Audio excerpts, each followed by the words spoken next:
Typically, the Fat Gandalf Chronicles is a collection of all the story going through from start to finish. That's currently up in several pieces on YouTube. What I'm doing tonight's a little bit different. I realized I haven't actually done like a new fresh start and playthrough on this, although I have streamed it a couple times on the weekends. So tonight we're starting all over. We're going to make a new character.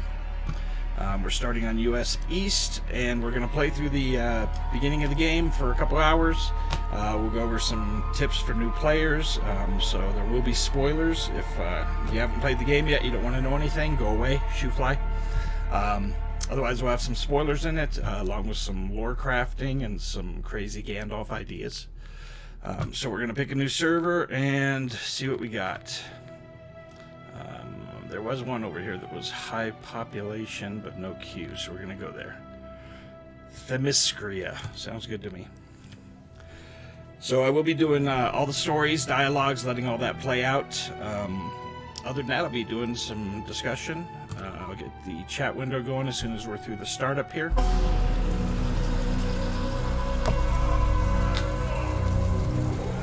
Here we go. Pay attention to this part, because it'll have some lore theories that relate to this.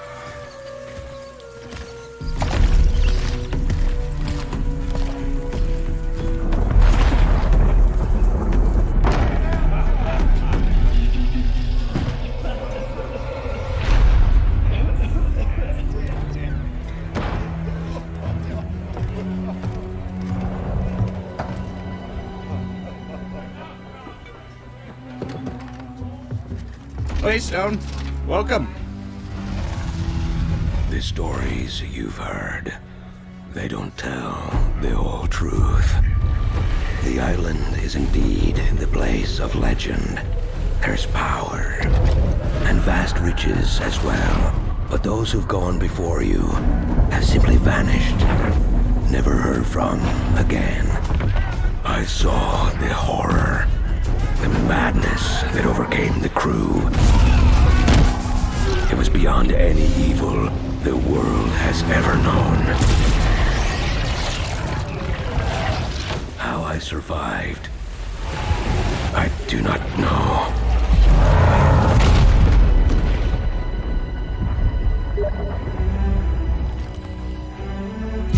The contents of this box are not of this world. Key point.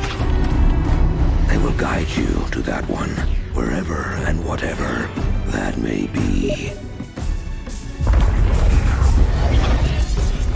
Go then, Captain. Chart your course and your fate. I will say a prayer for the souls of your crew. Alright, so we're on a galleon. That kind of sets our time period, but I'll get to that with some more of this other stuff going on.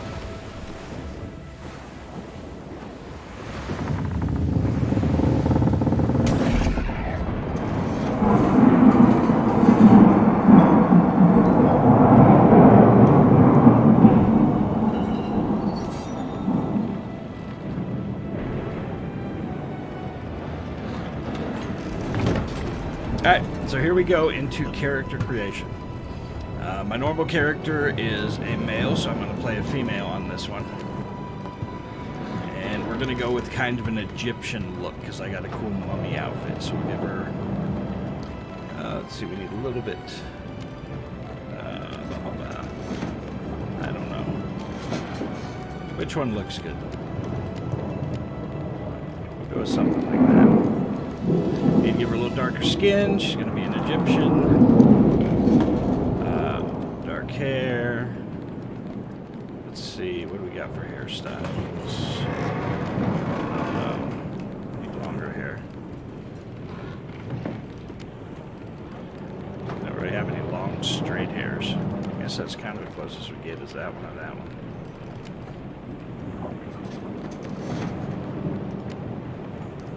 I don't like the braid. Go that one. You can do facial hair on women in this game, crazy as it may be. It's that kind of world. Dark eyes, no scars, no features, no tattoos. So we're just gonna go ahead. So I'm gonna do an Egyptian style character on this one. So we're gonna go with Neithotep. Hotep, if you don't know, was basically the first queen of Egypt. She was the consort and concubine of King Narmer. So she originally hailed from southern Egypt and was basically a female pharaoh of the time, which was the first.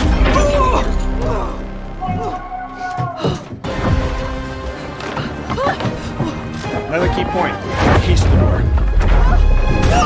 Tricorn hats.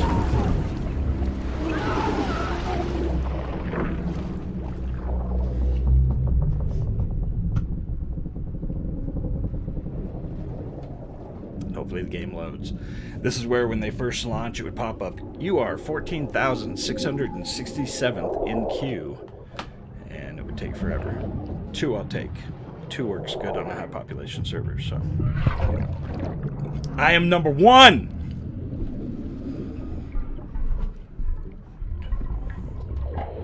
Alright. So as soon as we get in here, we'll make sure the overlays are going, because it looks like they are not all up.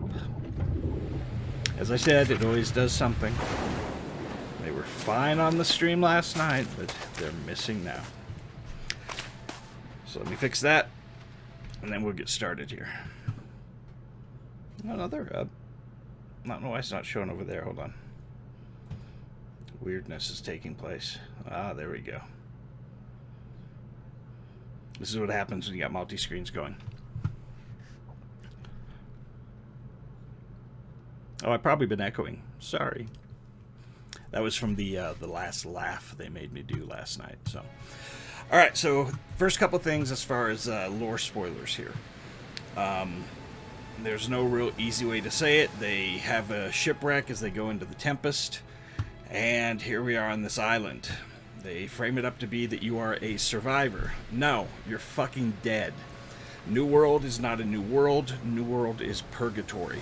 So that is the start of my lore theory. I'll eventually do a whole video on it, but there's a lot of things that come out in the story that kind of lead to that. They explain a lot of things that are game mechanics through the lore of the story. For example, when you die, you respawn, because that's part of this Eternum world that you're on now. Now, at the beginning, if you notice through that whole opening cutscene, there was no magic. There were no wizards, there was no magic shooting stars, any of that sort of stuff, right? The one guy who looked like a wizard, his name was Father Russo. He was a priest. So none of that takes place here. But as soon as you get into this world, the purgatory, now magic exists. He had the box at the beginning. That box is a spoiler, so turn off now if you don't want to know. That box contains the soul of Isabella.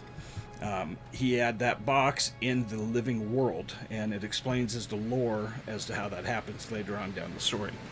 But basically, everybody on this island is dead.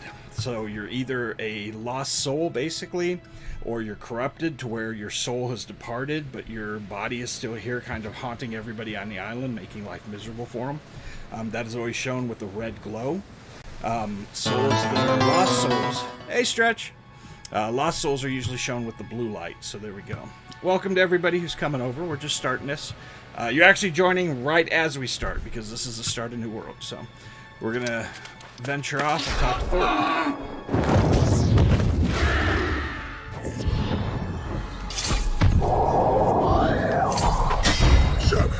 It's our opening tutorial.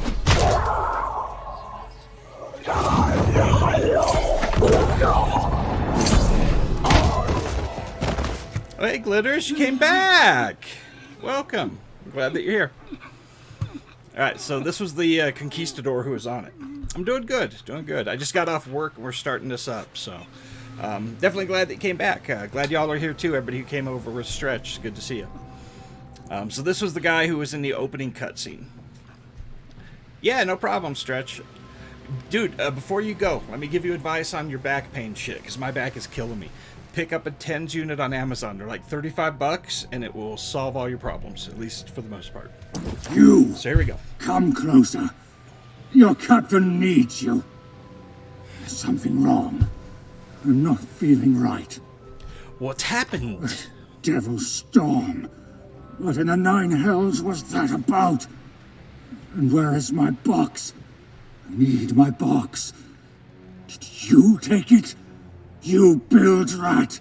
I don't have your fucking box. Something isn't right. To come so close.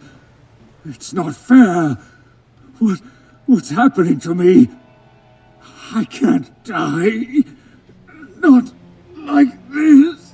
Alright, so this is not him dying. Again, you notice he's turning red here. Part of my lore theory. His soul's become corrupted. It goes into the island. We're going to grab our starter shit here. I didn't play this map. I forgot where my controls were. Alright, so to kind of explain how everything is here. You got your basic equipment over here. A lot of people don't realize shields do absolutely nothing for you unless you have your weapons drawn and the shield is being used. Otherwise, it's just weight. So if you're going to play this game and run around with a couple staves or, you know, rapier or whatever, and you're not actively using the sword and the shield, don't bother carrying a shield. With one exception, we have up here our weight limits.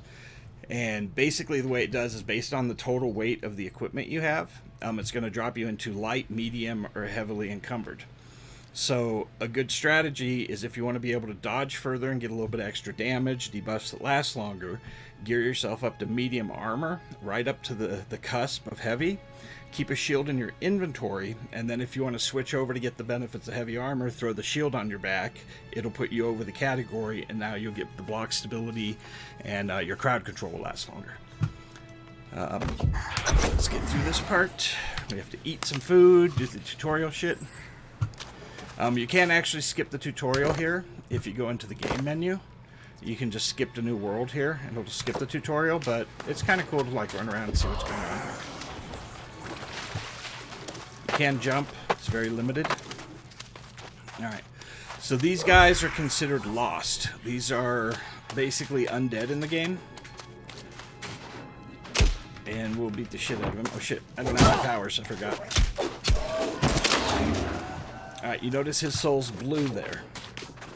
This blue-red thing, it all comes into play as you go through the story.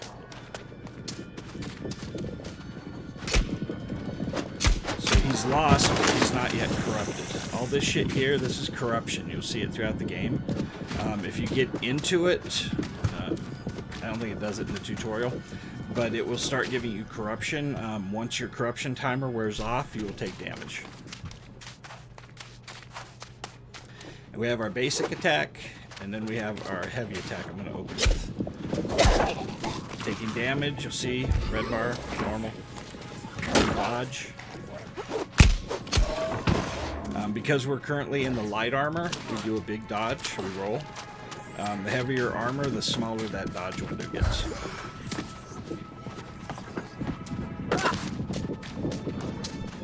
So you noticed all the ships. There's going to be crashed ships in each of the starting zones. So a block. Notice the block meter goes down. I'll let him break my block, and it's going to stun me when it breaks, just so you guys can see what that's like. Alright, one more block and I'll be stunned. Alright, now that leaves me open for an attack. So when you're playing, you want to break theirs for the attacks, and then use that as the opportunity to do your attacks. So we went up a level with sword and shield. It forces you to take this weapon when you start. And you can choose to either be DPS or tank. I always go with mostly the DPS, but I am going to pick up this power when I'm able to, because it's a good way to kind of lead between your DPS attacks and keep your control up, so it works well. Actually, which one is that? Hold on, I might have taken the wrong one. That's Whirling Blade. Fuck that. Never mind. We don't want that one.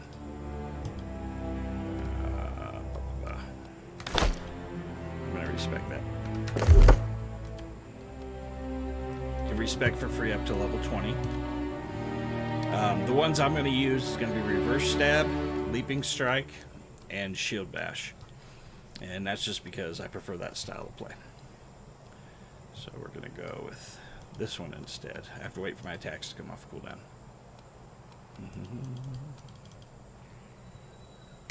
It's going to let me do it. I don't want that one. Why is it not letting me? I don't know. I guess I'll take it for now and we'll just I get another point. So we'll do that for now. It does have an auto run, and when you auto run, it will auto traverse you up obstacles if they're traversable, like those there.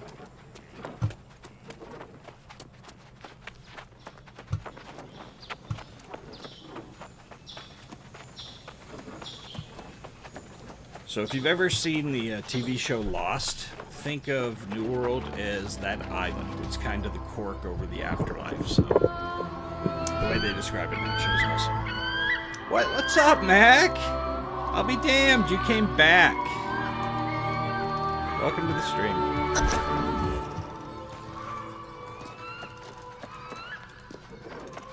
So you notice the blue and the red powers over there. That comes out to play more in the story.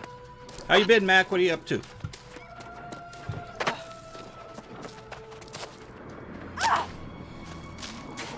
Alright, so when you see these areas in most of the game, it's going to be corruption, and you'll start taking corruption damage. We're not going to here. It's just a tutorial.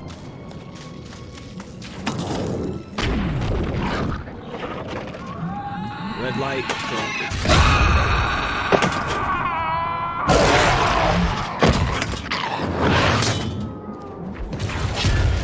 Now, So, I know the island's secret. talk. Now, I know true power. Alright, so you can either kill this guy, or you can just let him kill you. It doesn't really matter. Either way, you'll win this time.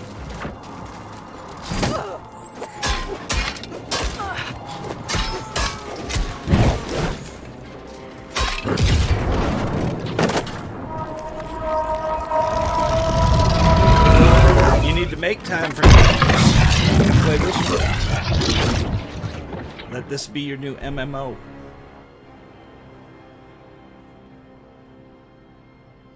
Besides, you have to miss me. I'm fucking awesome, man.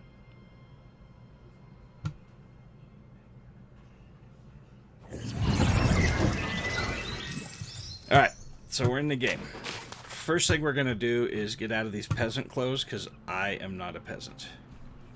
Yes, you do need to try New World. She probably is sick of you and wants you to, like, have a hobby. So we're going to go in here, right-click these. We can change skin.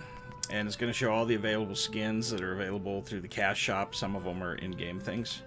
But I'm going to put on my, my mummy shit.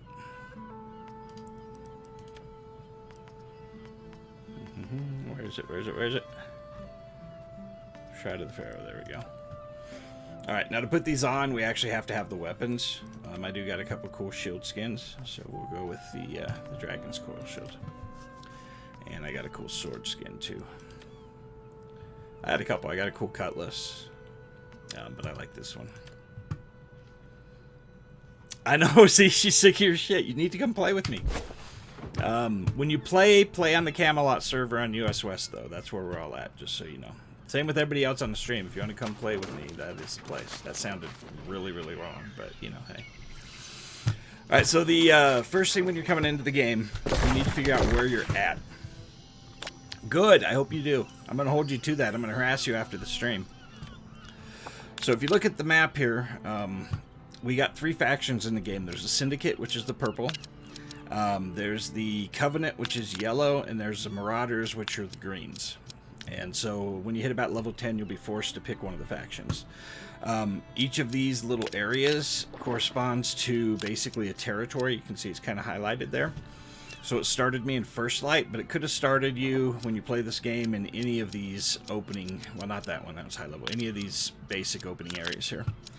I prefer Windsward as a base of operation because it's more central, so it kind of sucks it started us down here, but there is a way to resettle before we get far into the game to make that our hometown. Sabrina sends you to concerts. That's a good thing. Hey, look, another player. Alright, so when you're starting out, the first thing you're going to want to do is grab a couple of these flints, just because we're going to need them. So, get out of my way, ho. We're going to need these for crafting our initial things, and we're also going to need some green wood. This game is very intensive with crafting. It's a huge part of the game. So we'll also get some of these. Oh, it's painful to grab stuff so slow. You harvest faster as you go. Like my actual real character, I'm like pretty high level on harvesting, so it goes fast. So I'm going to grab about 15 of these green woods just so I have stuff to make my tools.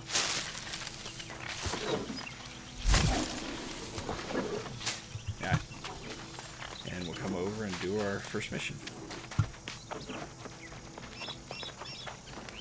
I'll let these play out. A drowned rat sailor we have here, don't we? Still, better off than... Better off than the rest of your crew, I wager. There's a lot of sound issues in this game. Like, it'll start playing audio and then it's gone, so... Who the fuck are you? Name's Lynch. I'm down here from the First Light Settlement. Wanted to assess the impact of that storm that wrecked your ship. Alright, I gotta say, that's really bugging me. The quotation is facing the wrong direction. I don't know. I'm pathetic. Well, it's a pleasure to meet you. Even under such ugly circumstances. Alright, so for doing quests, we're going to get XP and we're going to get gold. The other type of progression you get is actually weapon skill. There's no classes in the game. So, basically, Wherever you can come be from, every class. it's lost here. This is your home now. Eternum. An isle of treacherous shores and lost memory. Nothing as it was in the old world. What makes Eternum so special? Death itself is a different creature here, and a finicky one. You've come back to life unscathed, but your crewmates and those from other ships weren't so lucky. You crack me up, Mac. You probably did something to get put on the list, and this is your punishment. Alright, again, you've come back to life. Death is not permanent here. It's part of the actual in-game lore. Because you're not dead. You're not alive. You're dead. Basically, your soul just keeps reincarnating to relive through shit. They'll be wandering the beach as the soulless drowned now. Right thing is to try and put them back to rest. It's better if you do it. Then I shall do it. Alright, so as I was saying, there's no classes. If I hit the right hand button. What you got is weapon mastery. So think of all the weapon masteries as a different class, or rather half a class. So you start out, you're forced into the sword and shield. So you can take that and pick up another weapon and wield any of these other weapons. So a lot of people will wield like sword and shield and the hatchet to make tanks, or they'll wield like the great axe and the warhammer to be, all out DPS, or fire staff and the ice gauntlet to be wizards. So you can kind of build yourself however you want. Anytime you use the gear, it's going to increase your mastery for that weapon as you kill shit. So you want to over time do all of them so you can switch back and forth, but you'll get a feel for them as you play them a little bit and see what you like the best. I tend to like sword and shield and great axe, hatchet, pretty much anything, but sword and shield is definitely awesome in this game. We leveled, so let's spend some points. We're going to our attributes. So every 50 points you're going to get a little bonus, like if you go into strength you're going to get some extra damage and mining speed as you go. If you go into intelligence, you're going to get harvesting speed. Constitution, when you get all the way up here, you have a chance to chop a tree in one swing, which is cool. Same with the mining when you get it all the way full. So we're going to be using sword and shield for the beginning of this, so we're going to go all strength for the initial points, probably for most of tonight. So normally I do a mix of strength with a little bit of constitution, because I like to be melee. So first mission, go to the shipwreck and defeat some of the drowned. You transcended the list. That's funny.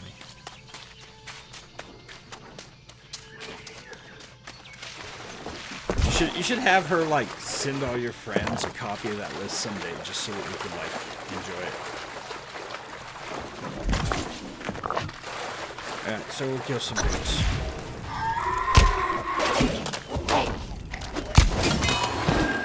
Alright, so we got loot.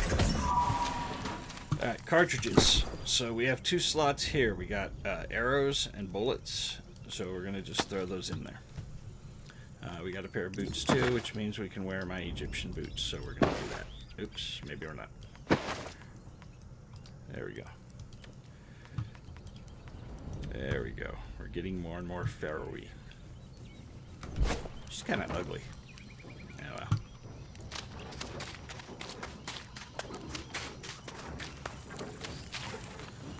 So you'll notice with combat, it's not like typical MMOs. It's all action-based combat, and your aim is important. If I attack here, but if I come over to another guy and I attack way over here, I'm gonna miss.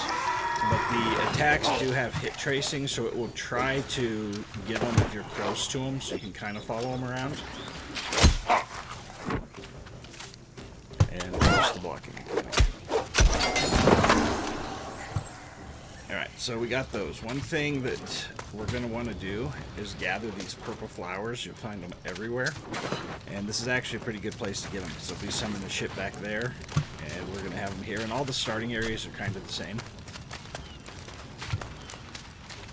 But those will be things that you can use for crafting your own health potions, which the shitty little health potions you craft at the beginning of the game, I still use in the level 50s, you know, so they're cheap and easy to make, so it's always nice after battle just to be able to get a quick little hit of health. If you're running Life Staff or something, or like Great Axe with health stealing abilities, you don't need to worry about it too much. But...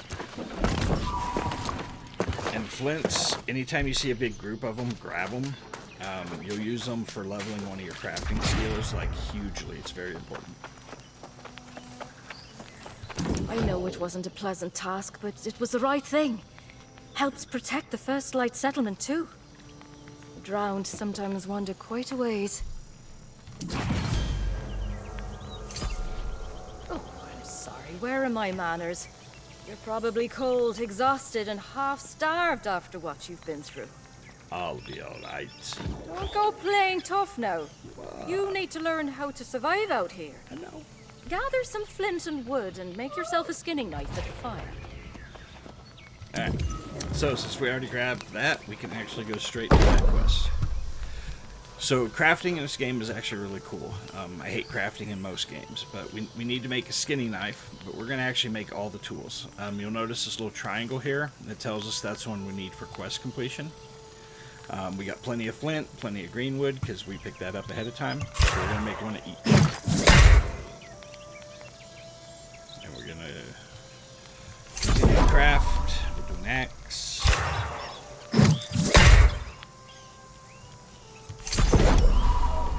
A sickle.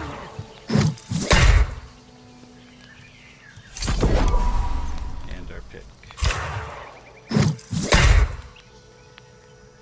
Alright, so when you craft in this game, you're going to have a range of where it says 100 here to 100 here. Like, usually it'll say like 100 to 120, but I have no skill, so it's going to be basic item.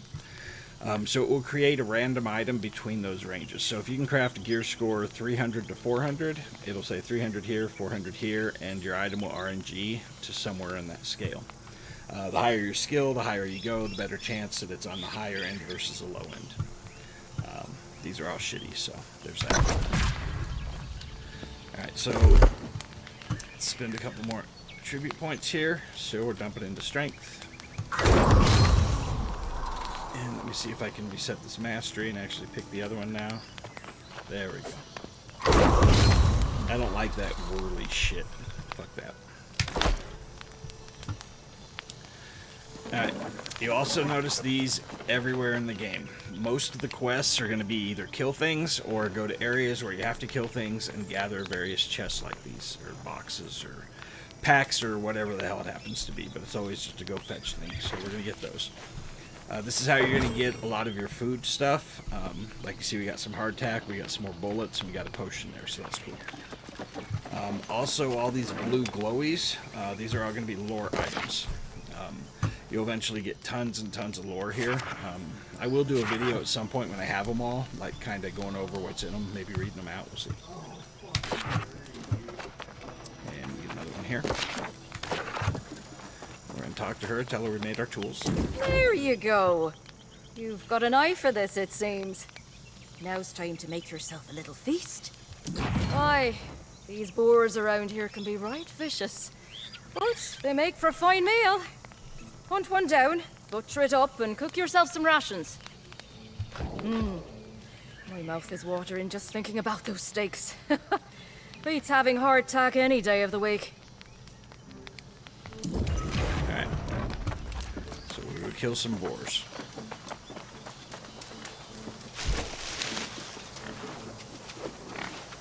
He's an unkillable magic board. There we go.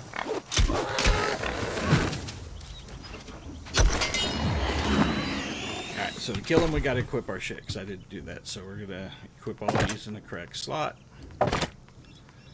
There's different grades of tools. We start out with flint, and then we go up to steel. Then we go to star metal, then orichalcum. We'll put on some better pants. Throw those potions there. Throw that there. And we're good. So we're going to skin this guy. All the gathering skills go to a number from 1 to 100. Or 200, sorry, 1 to 200. And about every 50 or so, you get a major jump in what you can harvest. So we got 82 tracking and skinning, we got some pork, and we got some rawhide. Now those purple flowers again, we're going to want these anytime we see these, even at high levels.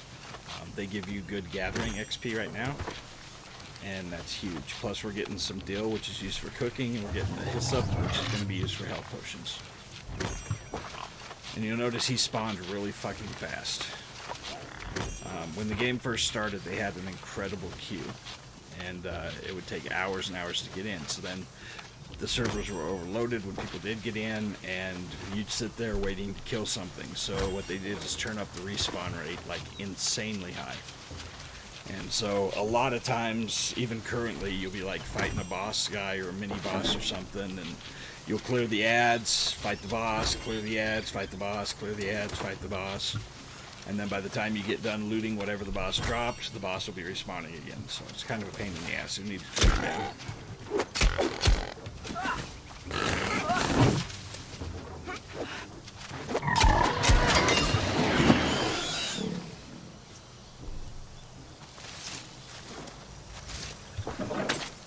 You're gonna go play the DJ board? Cool.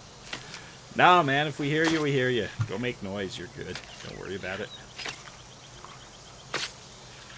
Just be aware that if you're over there shit-talking somebody, it will get picked up. They might watch a video, and then, you know, hey. But you can make noise all you want. I don't give a shit.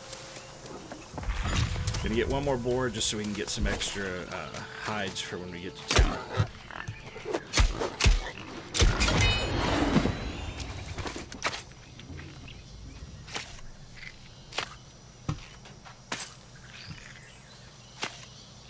God, this takes forever. I have 200 crafting normally, or gathering, so it takes like maybe a second, if that. So it's painful starting over. Why is Steam being an ass, man? Sorry about that. Yeah, retry. Hydrate or die. I do need to hydrate, yes. And I get to chew my drink, because I got agua de coco, which has these little coconut chunks in them. Very refreshing, very good. And they're cheap.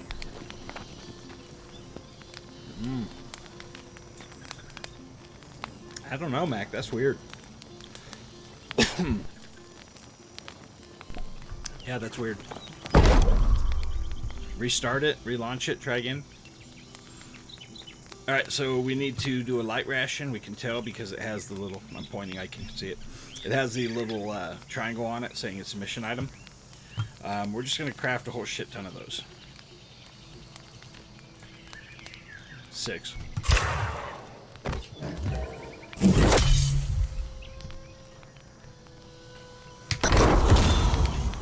Alright, cooking level 1. We probably can cook new things. Yeah, we can cook energizing light rations and travel rations now. So every time you level up, you'll get more and more things you can craft. With cooking, in the open world, they drop recipes now and then as like rare drops. So if you get a recipe, you might be the only person on the game who can craft that shit. You never know. And Nothing beats the smell of fresh meat on an open fire, does it?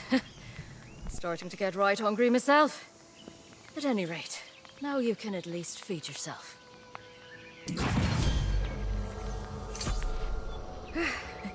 You'll be wanting to visit the First Light settlement yourself soon enough.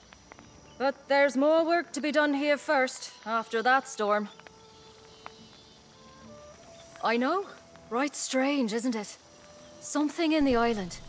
This blue Azoth, you see. Key thing. That's what brings us back. It doesn't always work, though. Some people have died. Where still, some come back lost or corrupted.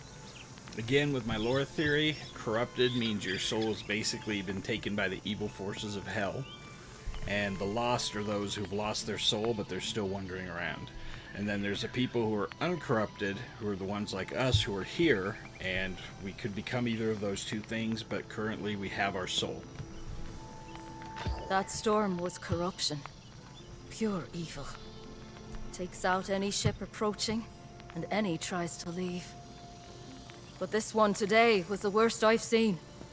Your ship was just one of many to get smashed, and we need to check each of them. What are we looking for? It's tradition in First Light to keep record of all the shipwrecks on this shore. A memorial of sorts. Going out, look for any legacy items you can scrounge. If there's any corruption lingering, steer clear of it. Alright, we go again, so let's spend some more points. We're going all strength from now. Alright, so on your map you'll get quest markers telling you where to go. There's no mini maps, you actually have to come look at it each time. You can right click to set a marker and see it up on the top of the screen in the compass. So if we're there, we're heading towards our marker. You can see that the marker kind of overlaps it, which can be good or bad. You can actually put the marker behind it if you put it back here, so when it's on your mini map, you'll see the marker behind sometimes. But we're just going to go where we're going.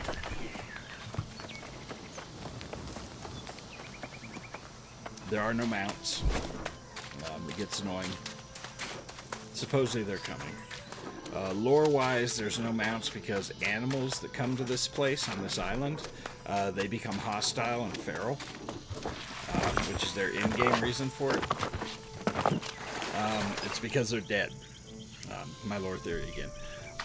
There are animals here that they later refer to as being alive, and it's a big quest point. You can't serve for the purpose you're needed for because they need something that's alive, and they send you after these particular types of animals called Angry Earth, which is again a hint in the lore that you're actually not alive. So it goes to my perfect theory. Alright, that is a standing increase. So what that is, if we come in here and we go to our map, you're going to see all the different areas again. And each area you're going to have your own reputation rank. And you can see the list here with the various XP bars as you're increasing your reputation. You get those points by doing things and killing things in those areas. Now every time you level up your standing, you're going to get to choose another thing. And these are random or based on level. I don't know. I've never paid too much attention. The trap is XP gain, because you can do that to level faster, but once you get to level 60, which you can do in a week if you play the game hard, after that, every time you've picked this, it's worthless. Territory standing gain is also good to get you up there so you get more of these. It goes to like 300 or something like that, so they'll be useful longer, so it's not a total waste. But the best one, I think, is going to be the ones that are permanent, which are going to be storage increases or gathering speed increases. So we're going to go gathering. Again, speed is everything when it's sitting there waiting for something to channel. We'll kill a few more guys as we go. More weapon master.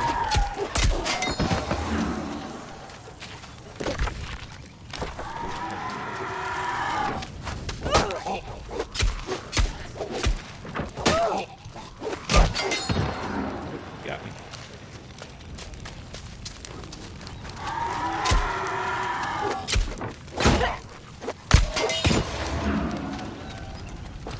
These are elite chests. They don't necessarily... Oh, that was close. They don't necessarily have anything better, but sometimes they do, like when they're being protected for a part of the quest, they'll actually be better chests.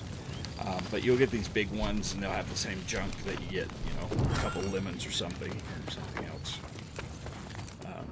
We're going to pick up this over here.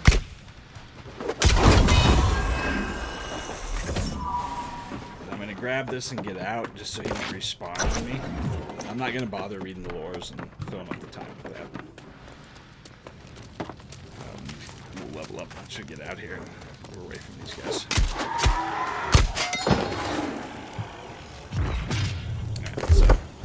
another shield point, or sword and shield point. For here, we're going to go for reverse stab. It is not power alike. I usually put that on a different spot, though, so reverse stab there. And grab this. And we have some arrows now, too. So we can throw our gloves on, change our skin to our Pharaoh. I knew I was going to get hit. See how fast they respawn? Alright, there's a cool thing. You notice he turns white. I'm going to kite him around until he does something. There he goes. That little flash means he's doing an ability that has grit. And when he's flashing, he's immune to being interrupted. So you'll get powers that have that too as you go. There are some things that you can hit people when they have grit, which is why I like getting the shield bash, because the shield bash will hit somebody even with grit. Goes back to what I was doing. What was I doing? Oh yeah, I was doing my gear. We're going to put our Pharaoh skin on. That is not them. There we go. And we have a box we can open. So we get some clothes. They're both going to be 120s, I believe. Yeah, so it doesn't matter which one we wear. And we're going to equip our arrows.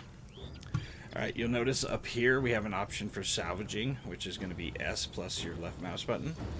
You want to salvage anything that you don't need. It gets rid of the weight out of your inventory. It's also going to give us repair parts and gold. So we're going to salvage all that shit.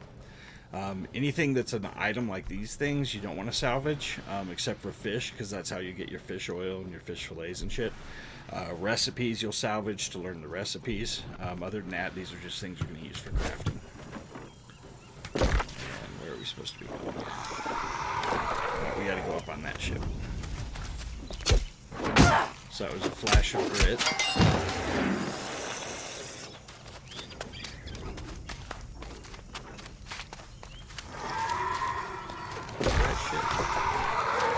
I'm just gonna run a whole bunch of these guys and get them all at once. I'm low level to be doing this, but I'm confident.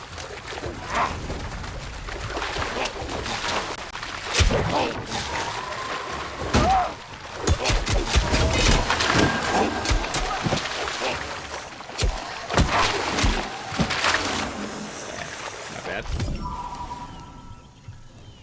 So that is not our ship. We need to go over here on the ship, I guess.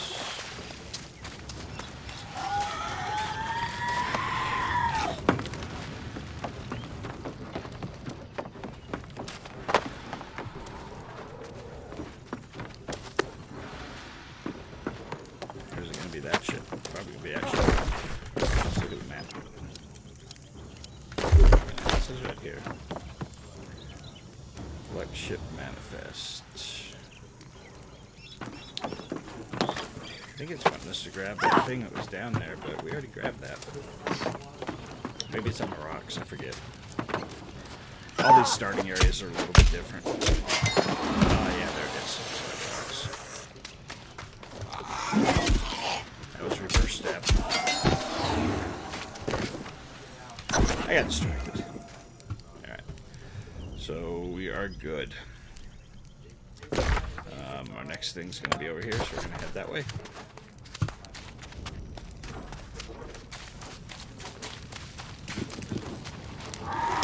First stab. Grit.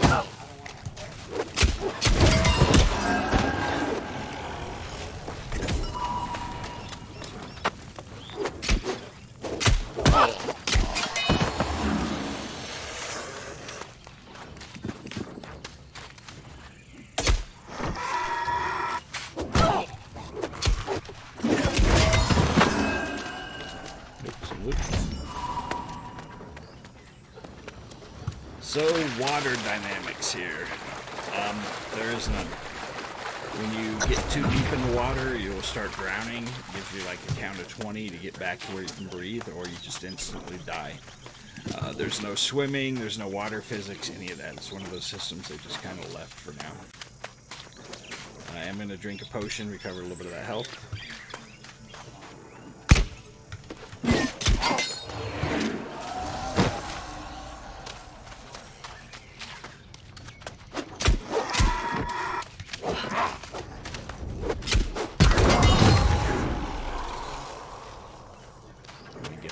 guys before I bother with that.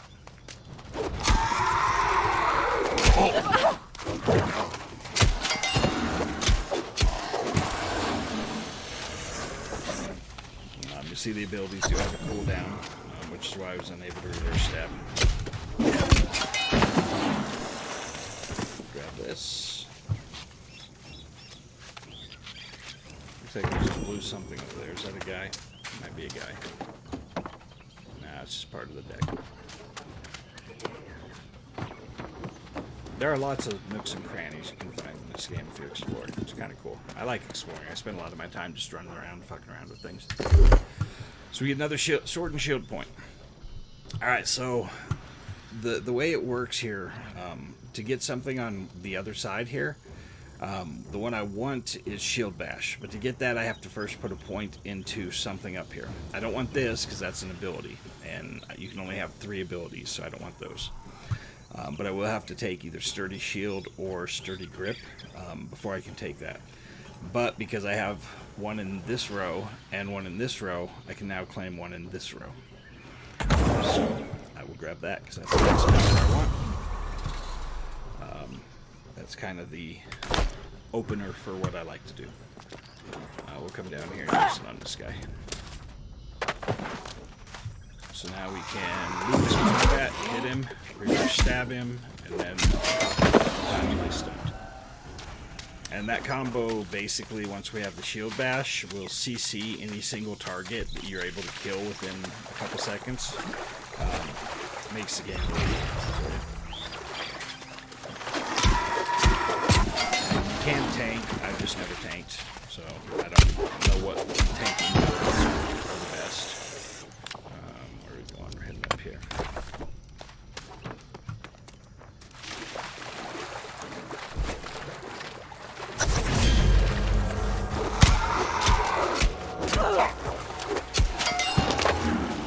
Self-leveled.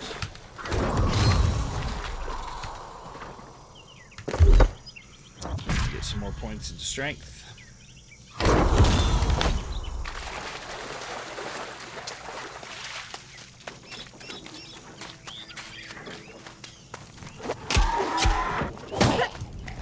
That's usually how it goes. With your attacks, you get, with sword and shield anyways, it varies depending on what weapons you are.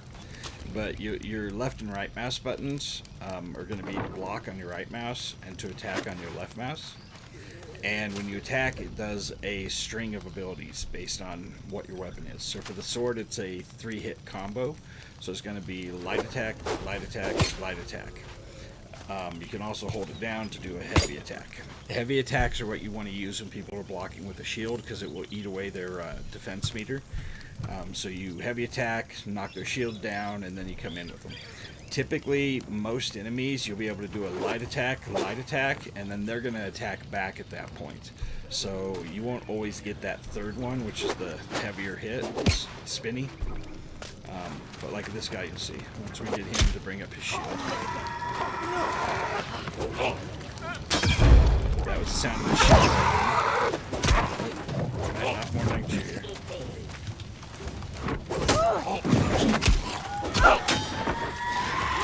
Pull out these guys. See, he's blocking his attacks. Need to get away from him to kill these guys.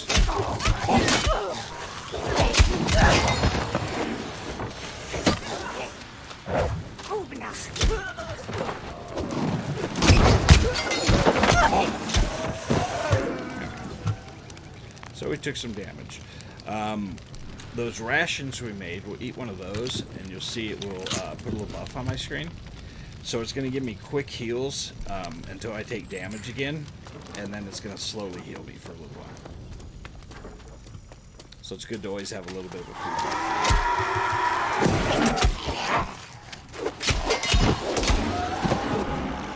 Got this.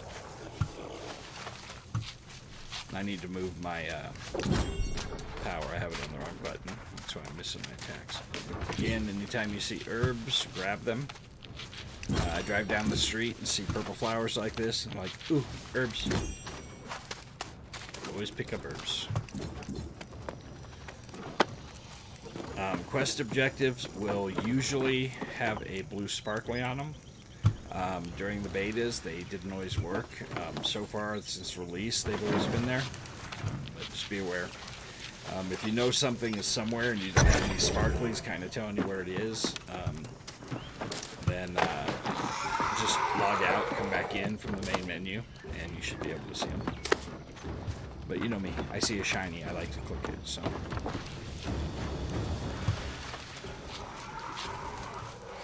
I'm going to fix this real quick, because that should be there. Just my personal muscle memory for how I've set up my controls this whole time.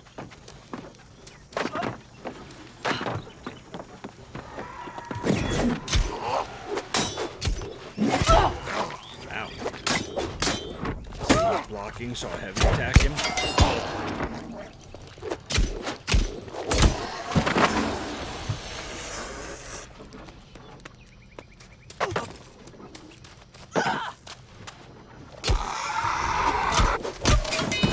Oh, another game mechanic. You do have the option to crouch. When you crouch or you lay down in this game, I don't remember how to lay down. I don't know. People do it. But when you crouch, it will take your nameplate away so that you're able to sneak up on people in PvP. I've also noticed that the aggro range tends to lower a little bit, at least it seems to, when you're crouched. So you can like walk all the way up to somebody and get close enough to like pop them with an overload gun. Oh!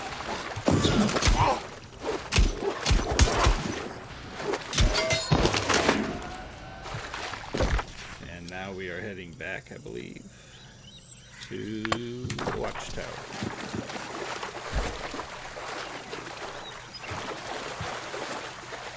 And a couple things that are going on my screen, like right below me, you'll see that I have a cooldown timer for the R.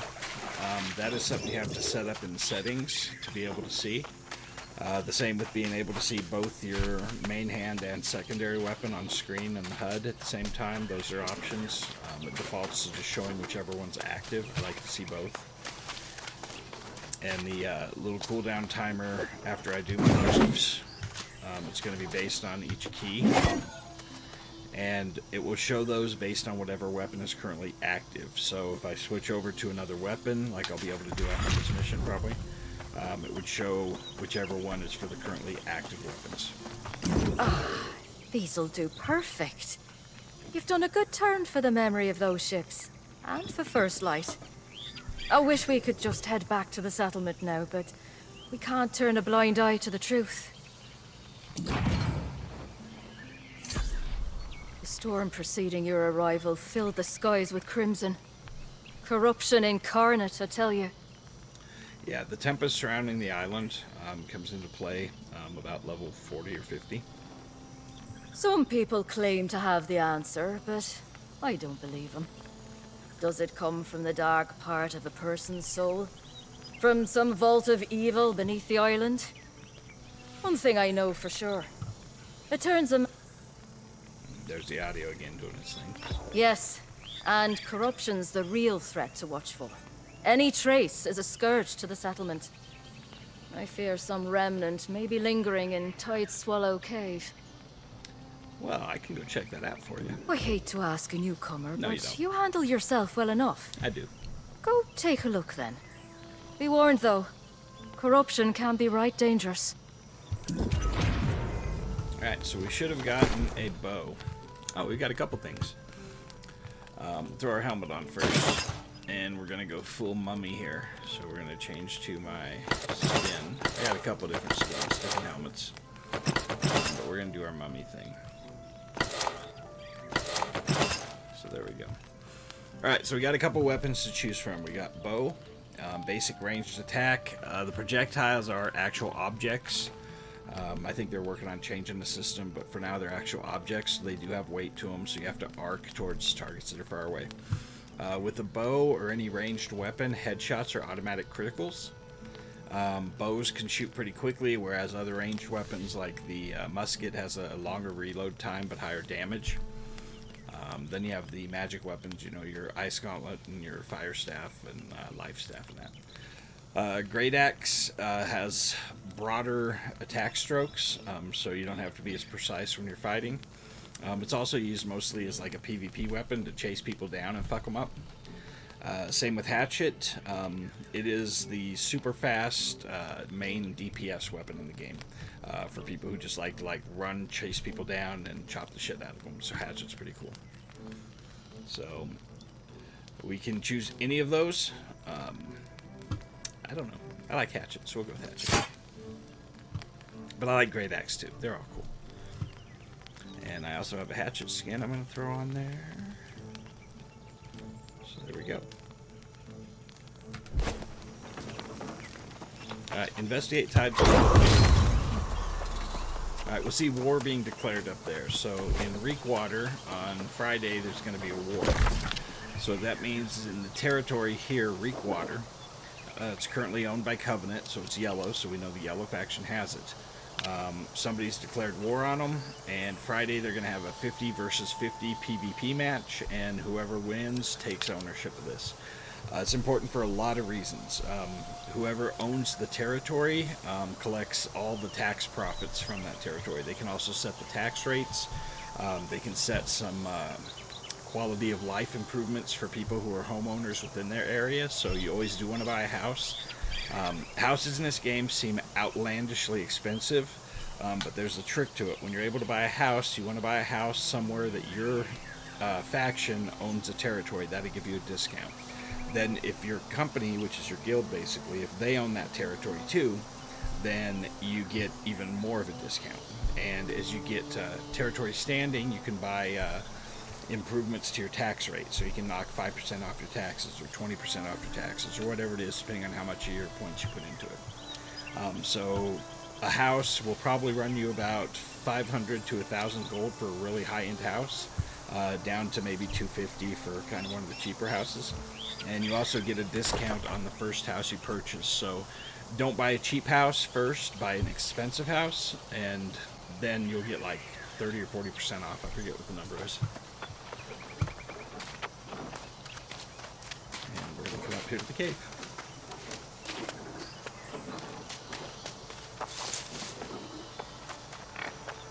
Oh, we can do something here real quick we haven't done yet. You can chop trees. So these progress up through ranks. You start with young trees, then dead trees, mature trees, and then you'll start getting into the higher tier trees, which the way they break things down is like the rank 3 or 4 of any crafting skill is going to be the blue whatever. So it'll be like star metal or what are they called? Silkwood plants or something like that. And then you'll get orichalcum, which is the red and orange, stuff like that. So we're going to do this guy first. So we can focus on the hard hitting.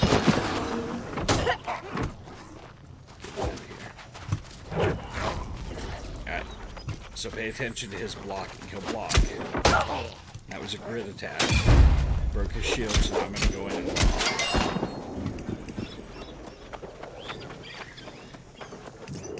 And I don't think we can use our hatchet yet, can we? Oh, we can. So we're going to use our hatchet for a little bit, just to get some points for that and show you what hatchet looks like. Hatchet has very limited range, but it's fast as hell. So hatchet's pretty cool.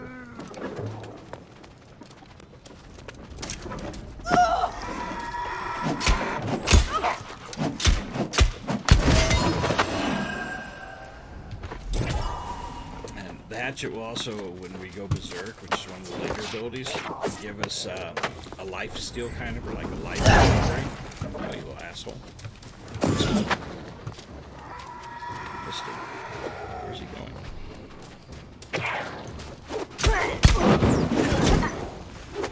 So when you fight with the hatchet, you'll actually be recovering health constantly.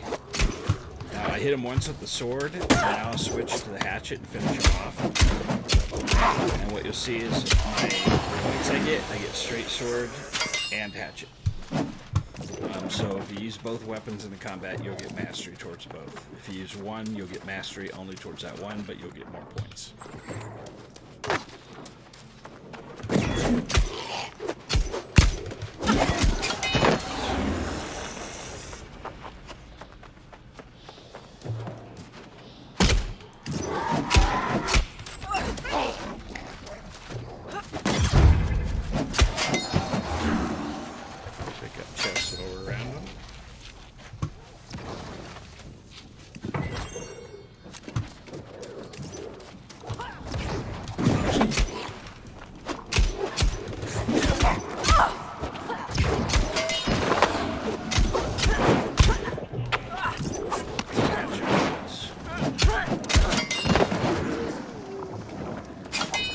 Occasionally find walls like this that block off corrupted areas.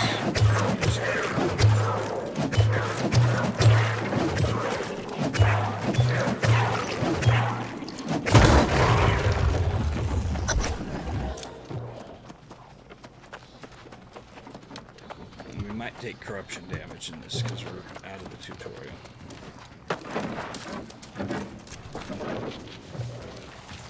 Saw me. Kill him just to make sure.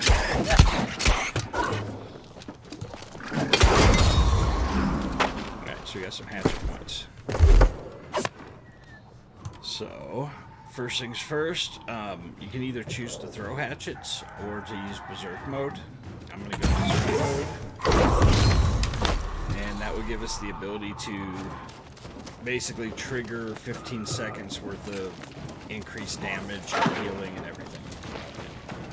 Going berserk. This is grip. Back off. Oops. Went too far and I used everything so I blocked for a while. That was bad.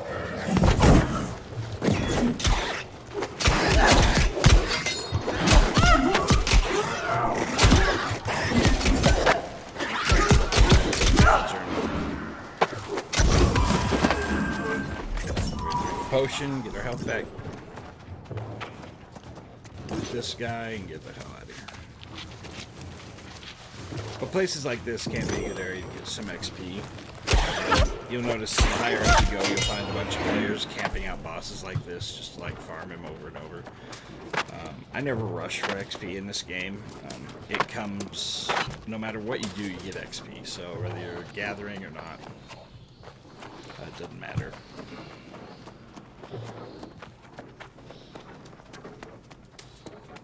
We're gonna run back and turn in our quest. And we do have a quest log, which you can go into in your journal. And you can like highlight them to pin up on your heads-up display, set them so that they'll automatically do that. View where to go in the map, whatever you need to do to organize yourself. One tip though is once you choose a faction, you're going to request to increase your rank in the faction.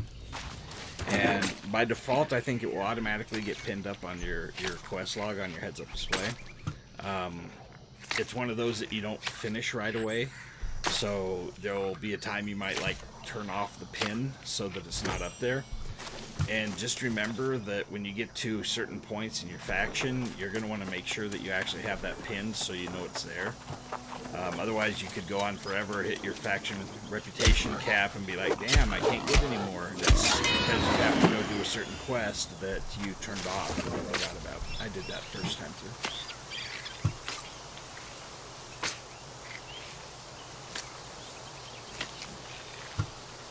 Oh, painfully slow. We're gonna grab herbs. Always grab herbs. And all your gathering skills, you'll want to go up to 50 as quick as you can. You'll get bottlenecked on certain quests if you're unable to gather the types of things you need for them. So you'll at least want to hit 50. That'll get you through most of the story. You're going to need river cress and petal caps, I think, which are two of the herbs you can gather.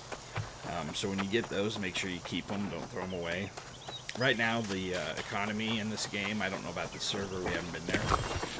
But generally speaking, the economy is in a big recession right now, and it's totally fucked. So, as a new player, you can go through and pretty much buy anything you want for next to nothing because the economy's really broken. My hunch was right, wasn't it? There was corruption in that cave. Monster. You're brave to have dealt with it. Cheers. First Light cannot afford to ignore this threat anymore. If corruption gets a foothold on the beach, it'll be at the settlement walls in a matter of days. We should warn them. You're right, of course. The folks at the settlement should start making preparations. This could get right ugly. The constable should hear about this straight away.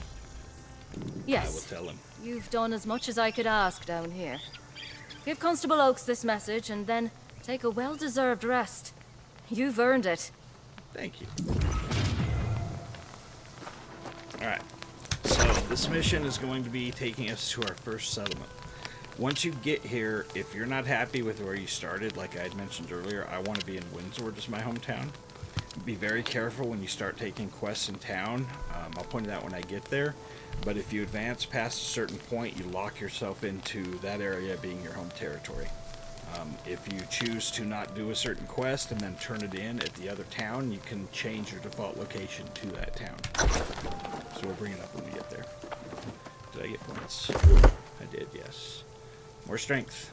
And this is the road. There's a quest up here that we're gonna discuss when I get there because it was a pain in my dick for a long time. Because I chose not to do it. Got stuck in my quest log, and it was a bitch to figure out how to get rid of it. So when we get here, I'll show you. Personally, I think they ought to do what BDO does and have it auto-detect when you're on a road. And then, unlike BDO, give you a speed boost when you're on the road. Like if you had 10% speed when you're on a road, make the game a lot more friendly to people who want a little quicker progression. And I am sticking on the road here. Normally when I play through this, I'll go through all the woods up there because there's going to be a ton of herbs. And you can actually get to about level 18 gathering just picking herbs between here and the town. Bad piggy.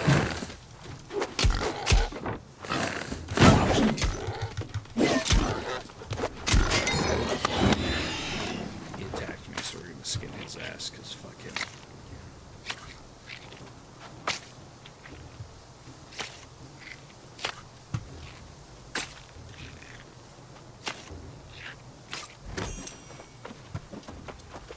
So this is the little bastard here. And it'll be a different NPC in each area. But basically, they will give you, if you don't have it yet, they'll give you a sickle.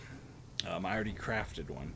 The quest is going to make you finish it using that particular sickle, or at least that sickle type. So once you get to town, you buy steel tools, and then you're like, oh shit, I still have this quest in my log, and you'll never be able to get rid of it because it doesn't tell you that you have to do it with this cheap-ass sickle. So we're going to do it right now and knock it out of the way. So I advise just do the truffle thing and be done with it. Blah blah blah. I didn't read that. She just wants me to go dig up some truffles, so we're gonna do that. So it's gonna be this quest right here. You see, there's no number on it. We can like kind of click it and then pin it.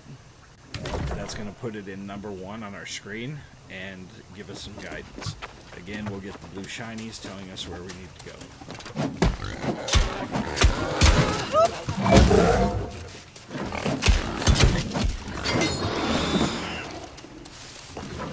We only have so much time, so I'm not going to skin a bunch of these guys. But I will complete the quest here.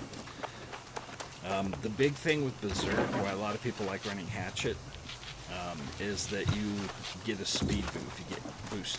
You get a speed boost. And the haste effect helps out. Cocksucker.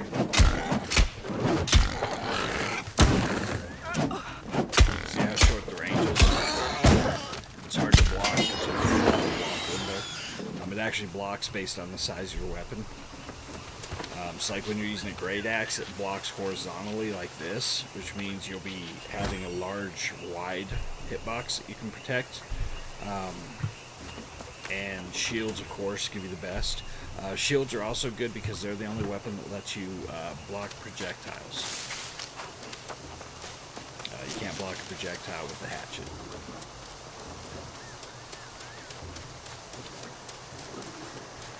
So yeah, Truffle Fever, just do that quest. Don't skip that side quest. These are something you want to watch for too. Berry bushes. You'll get to recognize them. Berries are used for a lot of cooking, and you'll want to pick them up when you see them.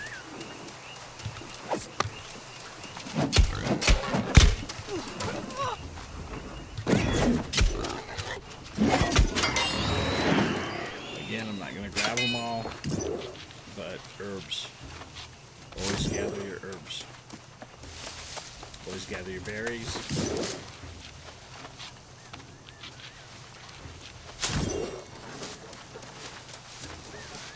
More herbs. See, that's what I'm talking about. If you just gather the herbs on the way to town, you'll be probably level 18 in gathering by the time you get there.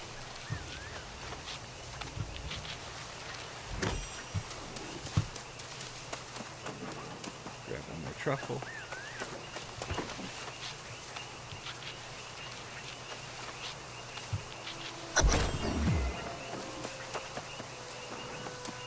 So we're just going to get this damn quest out of the way before we have better tools and forget about the damn thing. And it took me forever. I even put like in a help ticket trying to figure out how to get this damn quest out of my log. It was just a nightmare. He's mean. Oh shit.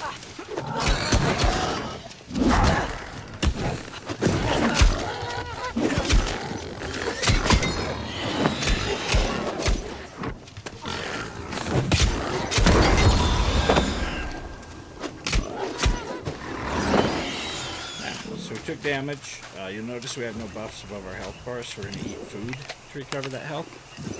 And that way we get the passive healing as well. And we'll pick up the loot. Normally I would skin those and grab these berries, and those things. One other thing you always want to gather is this little fucker. Some of you will recognize the shape of the leaves. This is hemp. Hemp gives you a lot of gathering experience. Players will fight you for it if you're in PvP mode. They will steal it from you if they see you gathering some.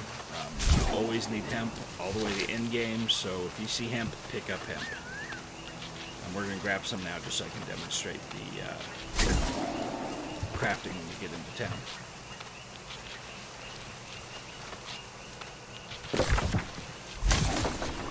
Where'd that chick go? We'll follow the body. She should be over here somewhere. We'll go that way. Ah! Fucker. Grip moves.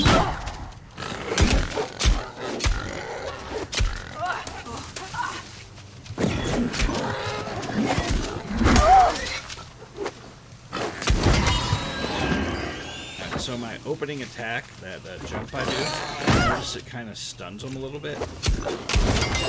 So typically you can do the leap, which stuns them, light attack, hit them with the shield, light attack, do the reverse stab, light attack, and then the spin.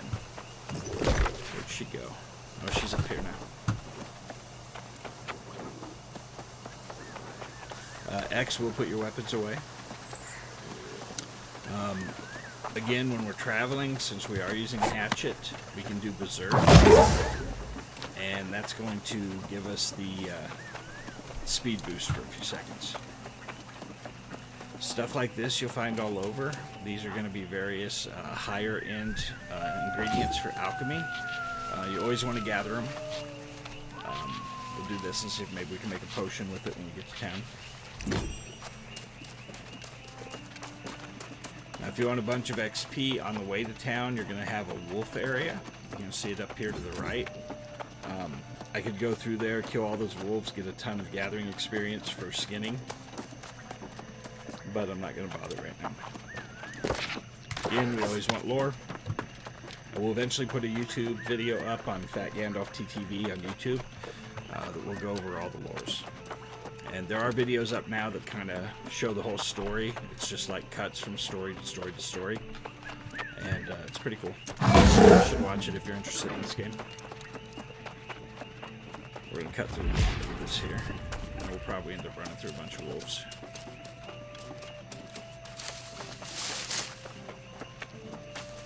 Also, these guys, turkeys.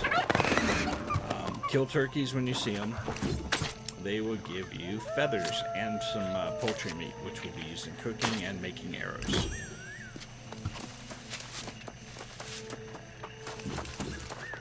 This here is somebody's campsite. This sets a mobile spawn point for you, so if you die, you can come back to here. I don't think I'm using it. Yeah, camping's not unlocked yet. I think that's about level 10.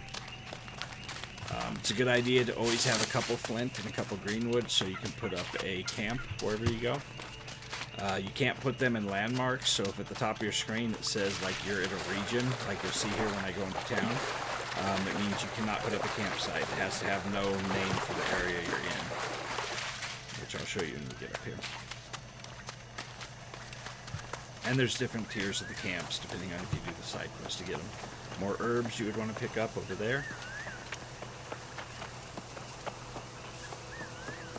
And let me see if there's a rock over here to show you all something. Because I haven't really done anything with mining yet. Doesn't look like it. Well, fuck it, I'll show you later. But, like, we can chop trees, we can also mine rocks. So we're getting rid of this fucking evil quest now. Done. Get rid of it. Nothing to do with her. We'll take the level, though. Again, we're going to put more points into strength. Every weapon bases off a certain attribute, so the sword is going to have both strength and dexterity. Whichever one it says first is the primary stat that it uses, so strength is going to be the main stat for the sword, which means 90% comes off strength, 10% comes off the dexterity. I believe that's a breakdown. I'd have to look at the numbers. Also, hatchet uses the same, strength and dexterity. So we're going to want to, over time, split up our points between strength and dexterity. There are diminishing returns, so if I put all my points as I get them and go all the way to 300 in strength, about the time I hit 250, I believe is the number, we go from each point of strength being like worth a value of like 1.9 at the beginning to only 0.9. And so the higher you get, you start getting a diminishing return, so you actually get better damage and stuff if you start putting points in dexterity and kind of get them both up to the mid ranks and then push whichever one is the primary higher. So it's also a good idea to give yourself some constitution so you have some health so you don't die right away. So this is town. Here you can see a player house. You can see this one has a cost of 5,000. We can actually like go into the house and see who lives here. Let's go take a look. Terror for the Wind's house. So he's got it decorated with some stuff, some garlic up there, a couple decorations. Mostly houses are just decoration. There's not a whole lot to do with them. But they do give you access to the quality of life upgrades that whoever owns the town has selected, which could be faster crafting or better crafting at a certain crafting station, or that you just might get more when you mine or more when you chop trees, that sort of thing. They determine what that's going to be. The other thing, which this guy does not have, are trophies. So like picture a deer head on the wall or something that gives you a bonus to your hunting animals or whatever it is, or skinning animals. Depending on the size of your house, you can have several different types of trophies, and they stack. So you can buy up to, I think, 3 houses or 5 houses, something like that. And if you have that trophy in all of your houses and it gives you 5% to something, and you have it in 5 houses, then you've, 25% bonus to whatever. So houses can be huge. The downside is you pay taxes every real life week, so they can be expensive. The bigger the house, the more trophies you can have, and the more chests you can have. Chests increase your storage space. So like this little house here, 2,500, versus the bigger house over here, which would be 5,000. Some of them go upwards to 20,000. In town, you're going to find crafting stations. So we have our alchemy, we have our tanning. He's just like a quest giver. Over here we can do our forging. There's all kinds of different shit you can do. This guy here, you see he has the purple banner. That's going to be a syndicate mob. So if you're part of the syndicate, you'll be able to get additional quests from him. And there'll be one for each faction in town. If you zoom in on your maps, you'll actually be able to see all the various types of crafting stations. I don't particularly like this town because everything's spread out. It's like one side of town has this, one side of town has that, one side of town has this. I prefer the way some of the other towns are laid out better. So now you notice we got different things here.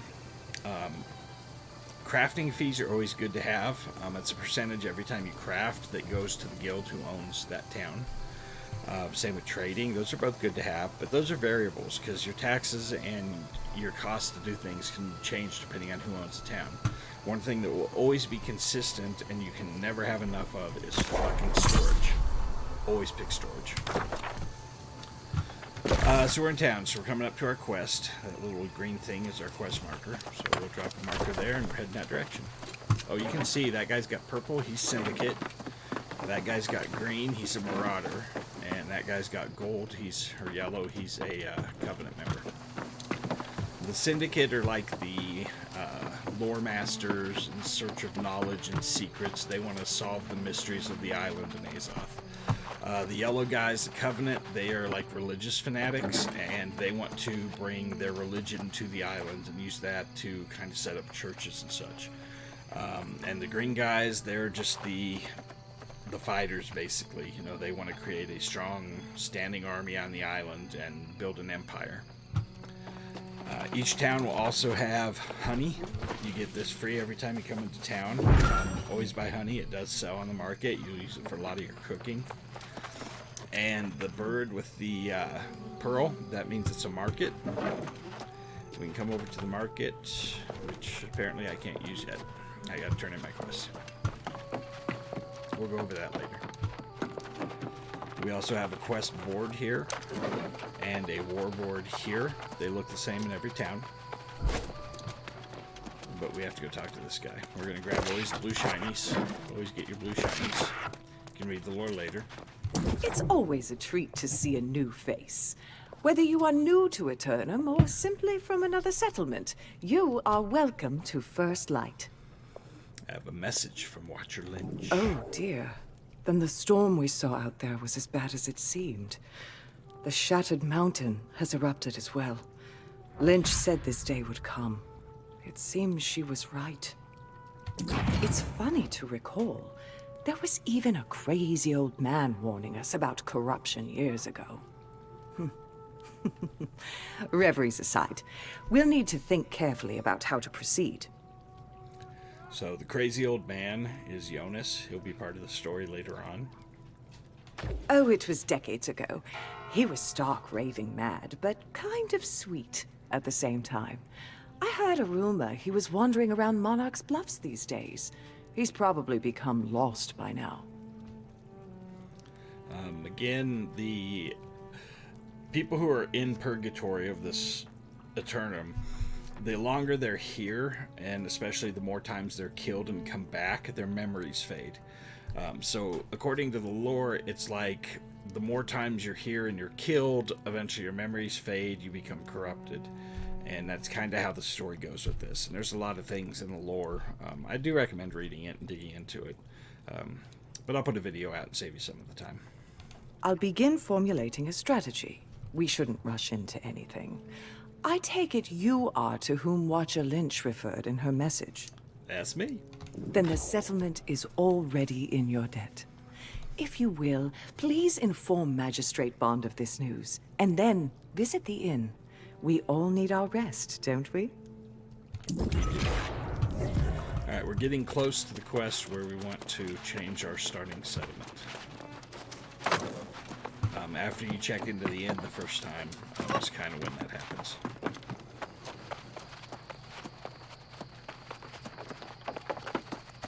You'll have to forgive me. A bit busy just now. First the storm, then Shattered Mountain, and I'm getting no direction or help whatsoever. The constable asked me to share this message. Oak sent you? Yes. Better late than never, I guess. Yeah, yes. Let's see. Don't suppose she gave you any further instruction, did she? Nope. Typical. She probably needs to consider her plan. Yeah, she's thinking about it pretty hard. I'll do everything I can to ensure First Light is prepared if this situation deteriorates. Let's just hope it's enough. Good. The constable doesn't realize the urgency here, but I do. We must get to work straight away. You're the one. Sounds like you're capable enough. I'm capable enough. Let's go to the Of course inn. she did. Very well. I suppose that makes sense. Check in with Innkeep Fairfax and get a room. Go quickly, though. There's no time to waste.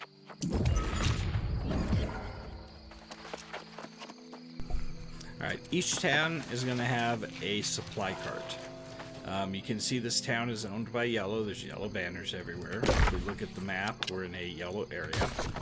So if I were a member of that faction, I would be able to use this cart every few hours probably. Maybe it's once a day, I don't know. Maybe once a game day. But you get free food at this one. Other ones have oil or iron. You can never get enough iron, so that's a good one to have. It's another incentive to be part of whatever company owns, or not company, whatever faction owns this particular area. We need to find the inn, so we're going to zoom in and look for the inn. It's going to be that one right there. So we're right by. It is right behind us, actually. It's the moon icon. So we want to check in, but then we want to be real careful how we proceed. Welcome to the everlasting torch. We are always burning for you. Yeah, I You heard have you to over there check in? talking to him. He's Be mad my about guest. everything, not being able to go outside. Literally. Yeah, they've been doing construction down the road, so traffic gets detoured in front of the house here, and everybody drives too fast. They're all assholes, and I hope they all get tickets. Alright, so we've set up a respawn point. If we die, we now come back here. Here is not where we want to be.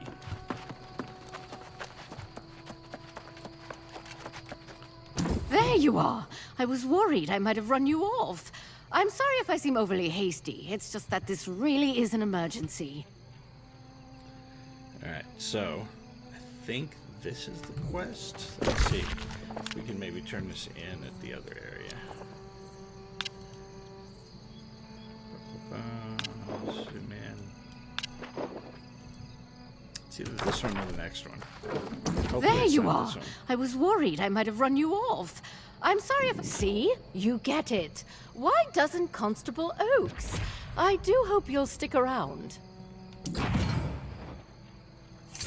Think of that one. I would was never safe. consider living All right, here anywhere we go, other than yeah. First Light. This was once the greatest territory in all Eternum, you know. I know, right, Stone? I agree. Yeah. Yeah, so we don't want to let the cats out. We got a lot of cats in here, and there's a lot of assholes outside with that detour. So, yeah, we're locking the cats in, and they're all going stir crazy because they're all spoiled and they want to go outside. And, yeah, they're being whiny little pussies. Literally and figuratively.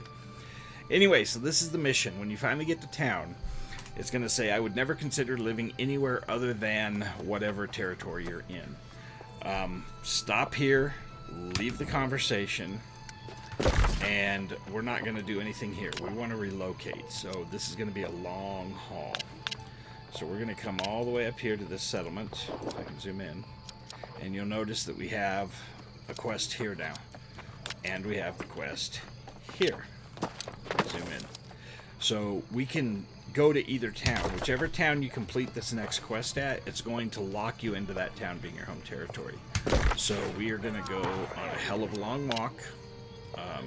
It's worth doing just because it's better to be in a settlement you like. There's nothing wrong with this one. A lot of people prefer it here. I don't. I prefer being where I know the territory, where I know where things are to harvest, And it's just more central because you'll be able to teleport back to that area once every few hours if it's your hometown. And since it's more central, it'll save you a lot of fucking time if you know where you're going. So we're just going to hit auto run and head that direction. We're going to cut across country, and we'll probably have to fight some things as we go. We'll try to outrun what we can. We'll just get there. It'll take a couple minutes. So buckle up, and we'll do our journey. I hear somebody mining. Yeah, this guy. Here we go. So just like you can chop down trees, we can mine boulders. You want to do this. You at least want to get to 50 so that you can track and find iron easier. You can buy everything on the market. I prefer to craft my own, and so I do a lot of mining. Ultimately, you want to be at mining level 175. You'll get stone, not use stone, but stone. And the stone can be used to progress your stone crafting, which you're going to need ultimately to do by yourself. You won't be able to buy it. Items called tuning orbs, which are basically keys to raids, and so you're going to want to have those. Or dungeons, I guess, or raids. We want to avoid areas that look like they're close, because they will. See all those herbs over there? We would gather those.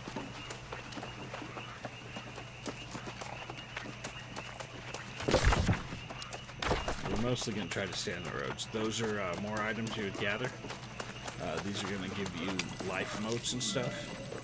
Again, you have to have, you can see right there, level 30 in order to gather that, which is why you want to be picking all those herbs.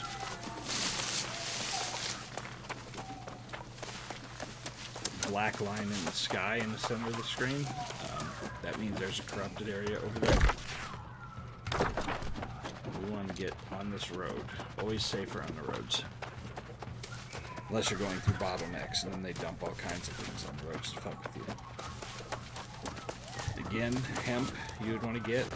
Rabbits. Always good to get rabbits, so you can find them. Rabbits are going to give us some hides and also some meat.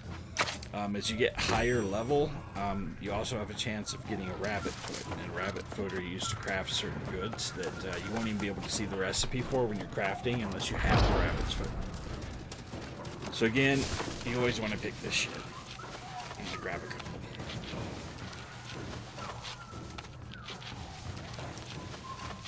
Yeah, man, I'm glad to show you the start. WoW is... I don't know. It's one of those games. It was great for the time, and it was groundbreaking. Before that, it was all text-based MUDs, really. A couple other little MMOs that I never played. But WoW's cool, but it's just fucking old and childish, and I prefer something that's a little more grown-up and gritty myself.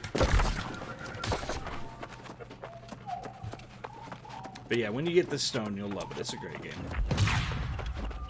And you'll be able to go back through this video, watch this video before you start, and get a lot of hints.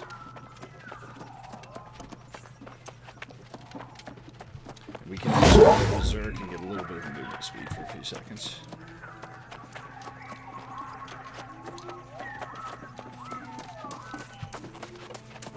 And the mini-map would be nice to make sure you're on the right course. You always got to be toggling back and forth. I could cross country here, but if I die, it'll respawn me all the way back in town, so I'm going to try to avoid that.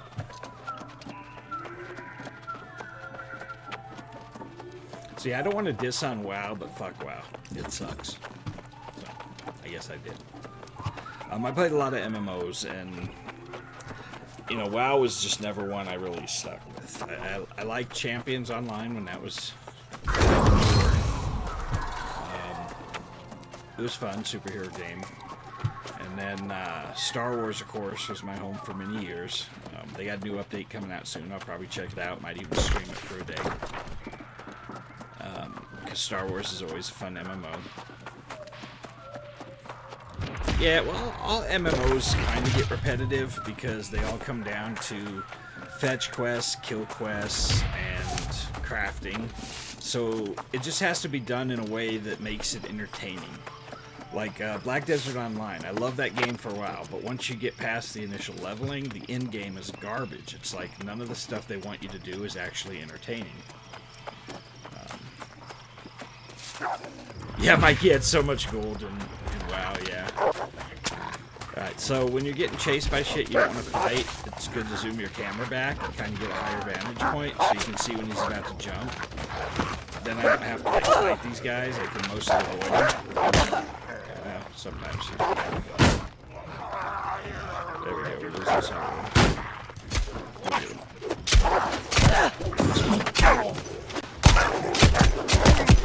Ooh, they're hurting me. Yeah, they're really hurting me. Bleeding. Run.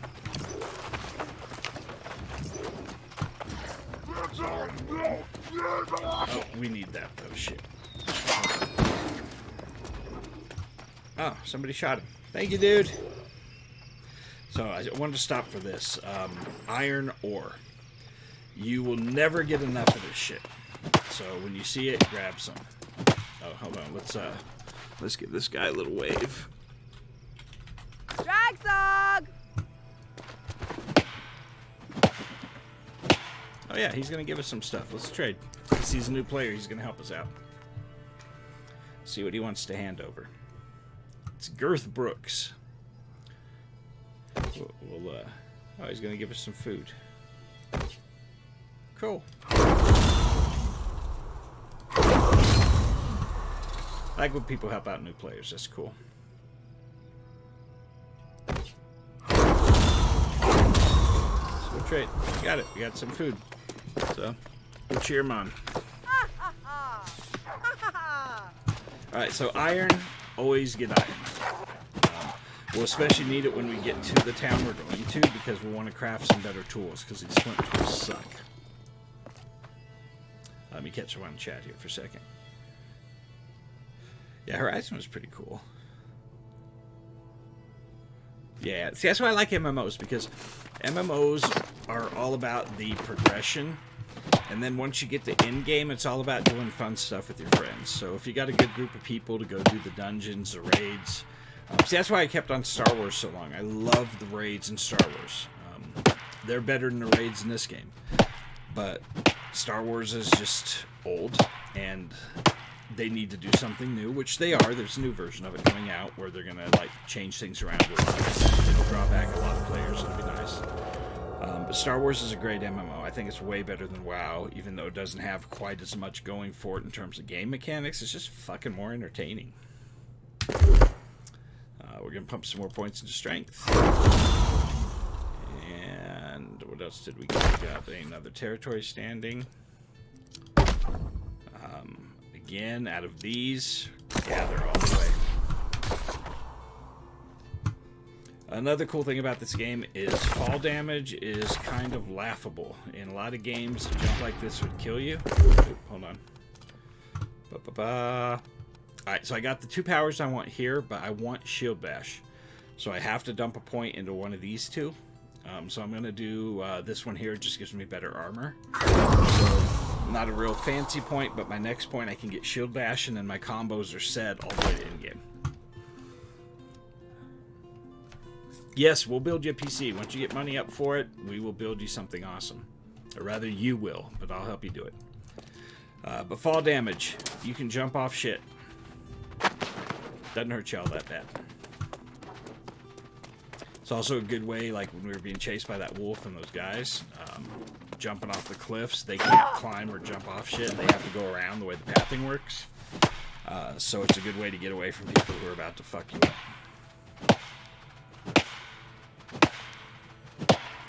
We definitely do not want to die in this trip, or we'll have to start all over. We're only halfway there.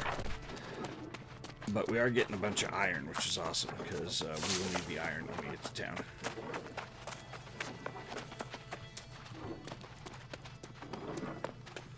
But yeah, as far as MMOs, I really recommend Star Wars. It's a great game. Black Desert has the best combat in any game. I think it's even better than this. Although this combat is kind of clunky at first, but once you get used to it and you start getting the powers, it's actually pretty fun. But Black Desert combat's really, really good. That's the one thing they have going for them.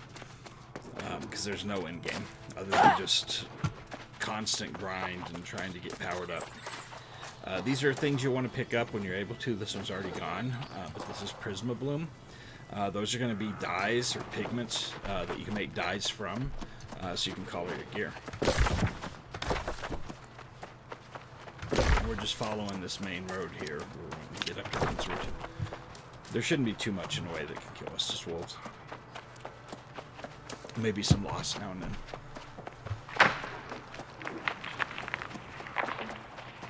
Yeah, I'm going to avoid dying if I can. I'm going to avoid running into people like those guys there.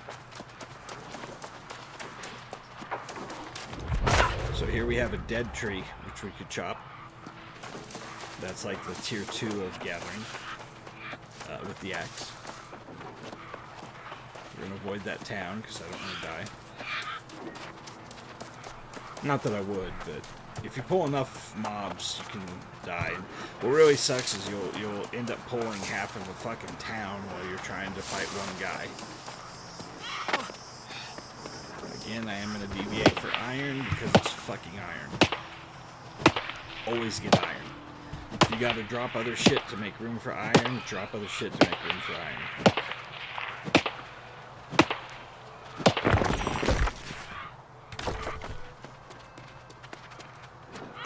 We don't want to go down, so we're gonna have to come up here and risk pulling some of these guys. Hydrate! I can do that. I probably shouldn't be drinking an energy drink this close to bed, though. But I already finished my coconut water. But hey, Yoda.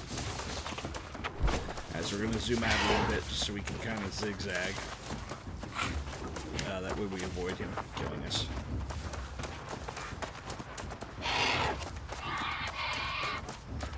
Works on most things. The biggest threat is that you pull 10 of them. Again, there's some thingies there. That should be the road we need. We're going to turn left, so we want to cross that bridge. Bridges in this game tend to be bottlenecks where they put a lot of things that will kill you. Not here because we're kind of in a low-level area, but be careful with bridges. Always grab your lore pages. Usually I will run under the bridge because they will often hide things out of sight, like this pedal cap here. And you will need pedal caps and river crest, which we can see up there by that elk, if you see that elk. And so we're going to grab one of each of those right now, just so we have them for the quest when we get to that part of the quest. Now, elk. A lot of people just run up and try to hit it. It does not work. You need to flank them, and you can get closer if you're crouching. So we could actually come all the way out here in the water and go around. And I think it's actually easier to kill these fuckers with melee weapons, as long as you're able to surprise them. So we're going to crouch, we're going to sneak, and we're going to wait, because I'm not going to fucking puma. We'll grab this while we're here. But I guess I can't yet, bummer. I want him, but I don't want that puma. See, that one got scared because I got too close to it. So there's no catching that fucker. He's going to run around for a while.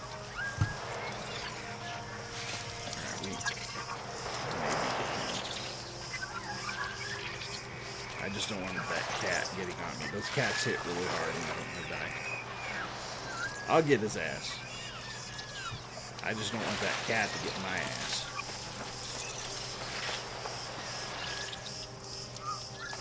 As soon as that cat turns around, I'll go for it.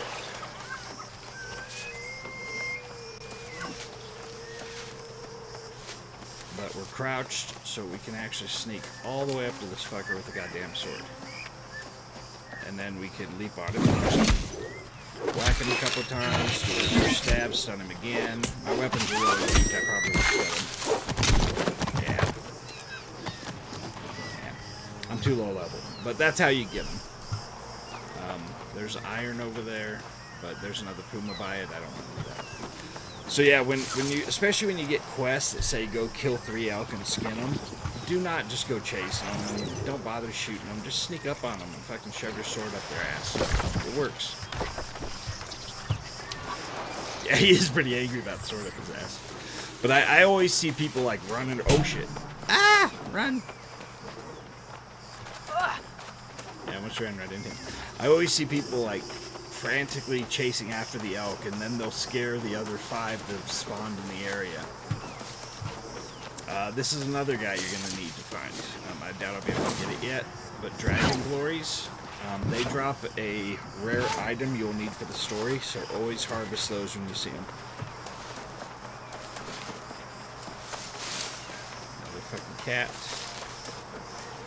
They're not that tough, but I just don't want to risk dying on the way over there because I don't want to have to do this rock twice. I hear somebody growling.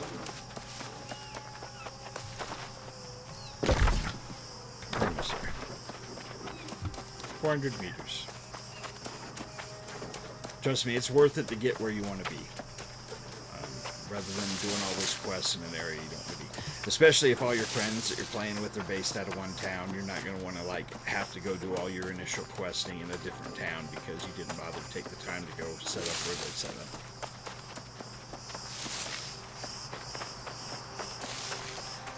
And when I'm playing a real game, not just going through this, I never go to town like without a full inventory.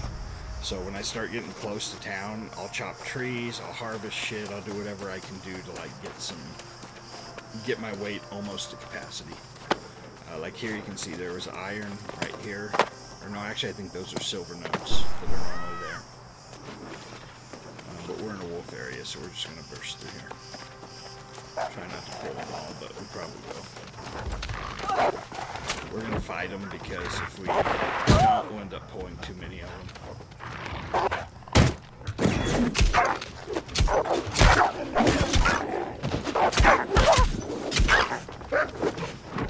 That's a grip move.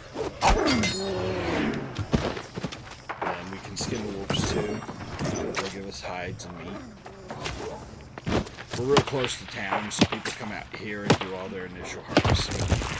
Just to like bump up their skills because there's so many trees, there's so many rocks. Up the hill over there is a wolf den with some iron materials like iron in there. There's some silver.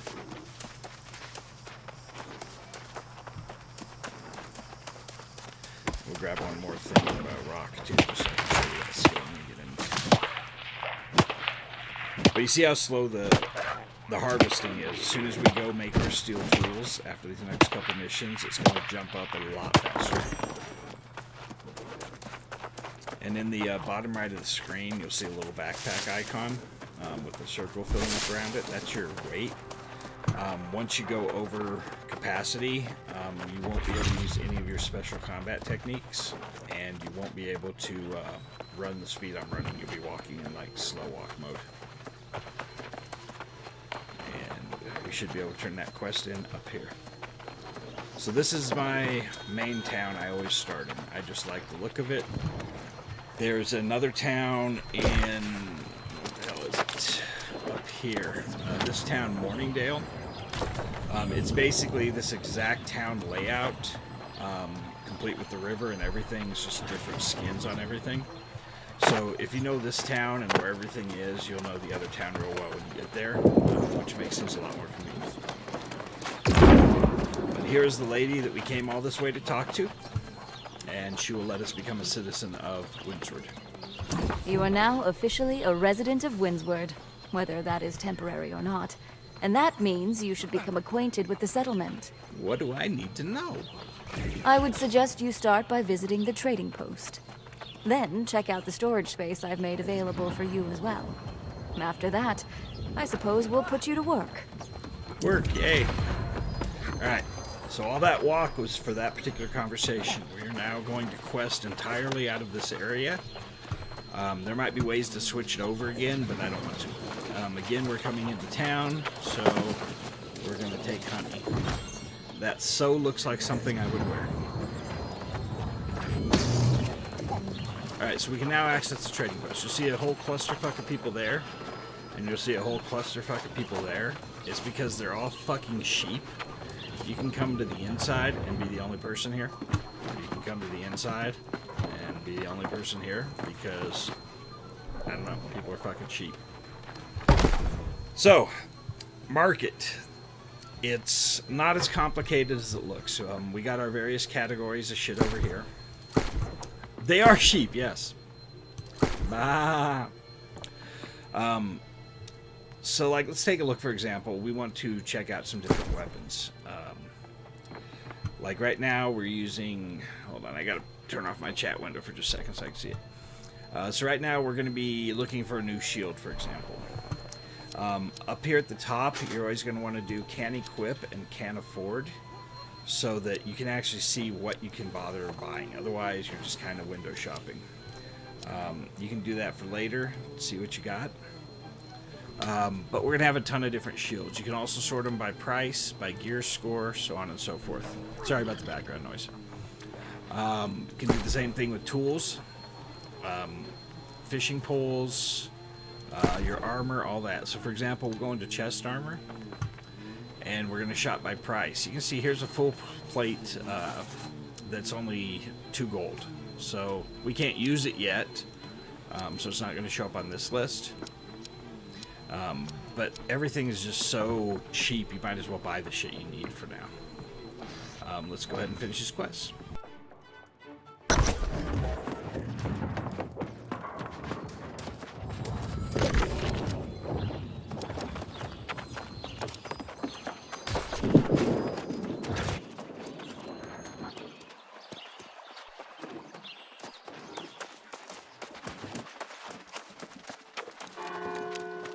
Alright, this here is a fast travel point. There'll be one in every town. You'll also find them out in the open world. They're basically quick teleports from point to point. And here's our storage. Storage is going to have up here under the storage shed, that's a meter of how much weight it can hold. It defaults to 1,000 at the start.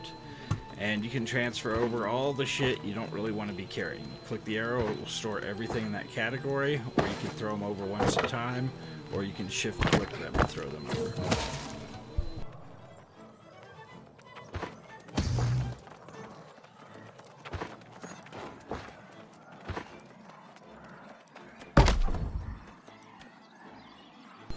Alright, so I got rid of everything that's my weight. You'll see there's a little bit of weight in the shed, less on me.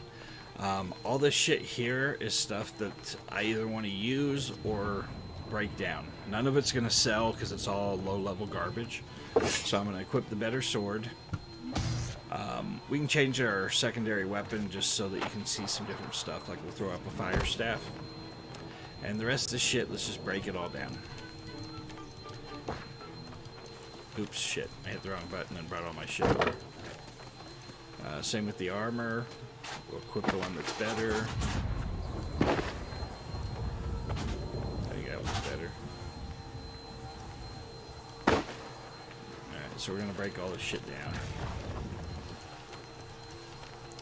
And I gotta put all this back, hold on.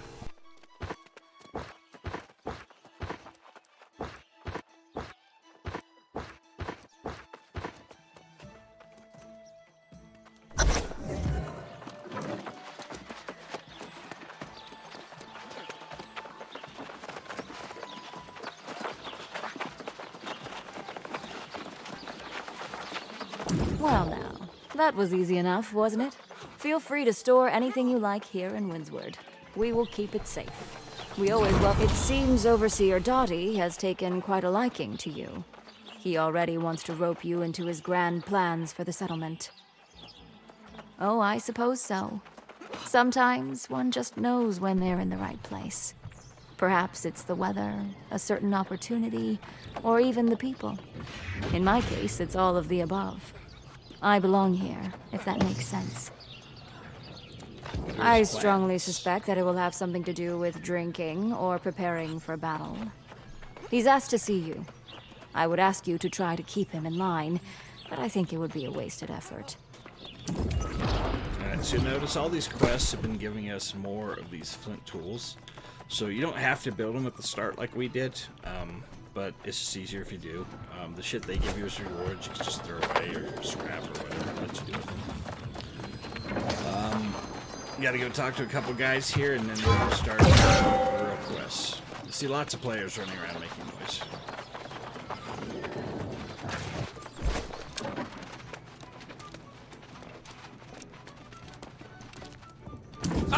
There you are! It's time for us to get to work, my friend.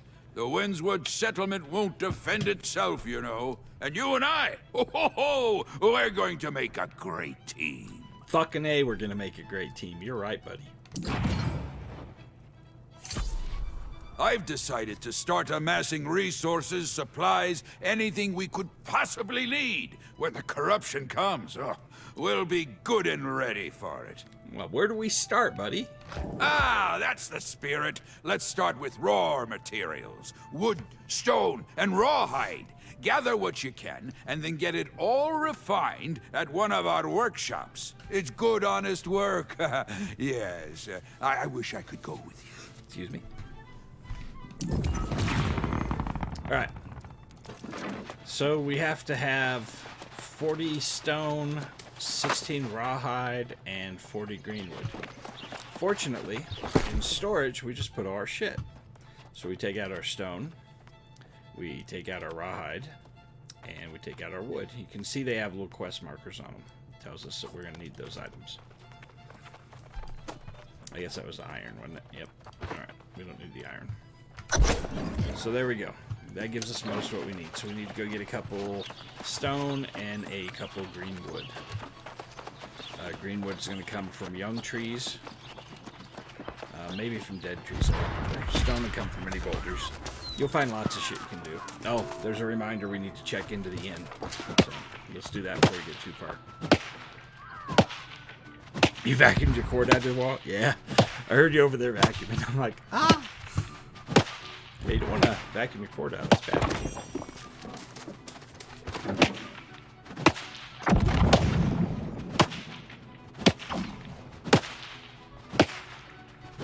Almost done. And nose string. The boulders, the bigger the boulder, the bigger the yield of what you get. So I'll get more from this one than I got from the last one. It should be more than 5. And we need a young tree. So you look, this is a young tree, even though it looks huge, it still counts. So we're gonna chop it down.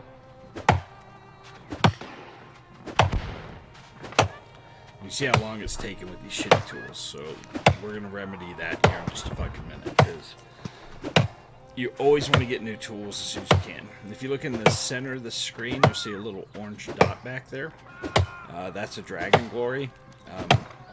We would stop this tree and run over there and get that before somebody else does normally. And it did not take the tree away. It's a glitch. So you see it's not going to let us cut it again because it's really not there. It happens sometime. Grab one more tree.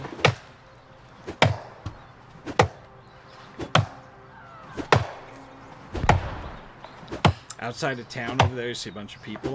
A lot of times in town, people will flag up and then they go outside of town just to fuck around and PvP each other. PvP is based on faction. You cannot PvP until you pick a faction. Once you do, you press U while you're in town or at a travel shrine, and you'll be able to flag up, and then you can leave those areas and go out here and fight with all these guys. I won't be able to get the option yet because we haven't got to the faction. So phase 2 of this quest, we need to do some crafting. We need timber, stone blocks, and coarse leather. So we're going to run through town. Here's our stone cutting station. So we're going to do the stone first.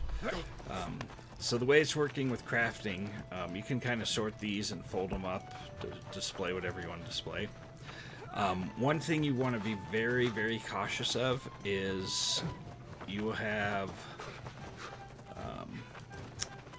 okay, this is going to be on the unlearned right now, but these will open up where it says like lodestone ×2, stone block ×2.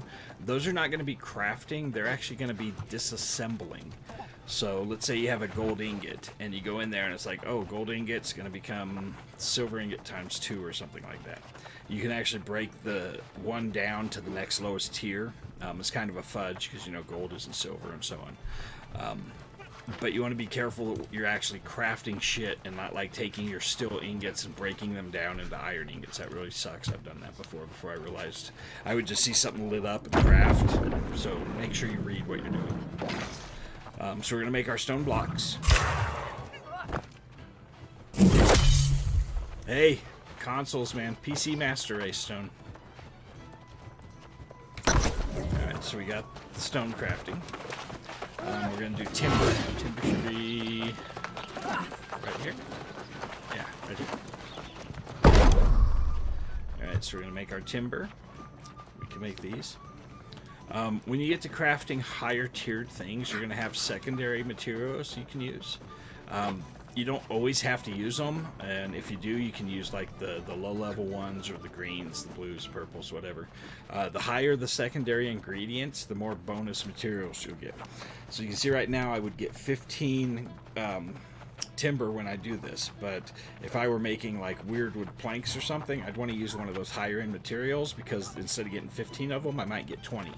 And when you're talking about very expensive crafting materials, it makes a huge fucking difference, so keep that in mind.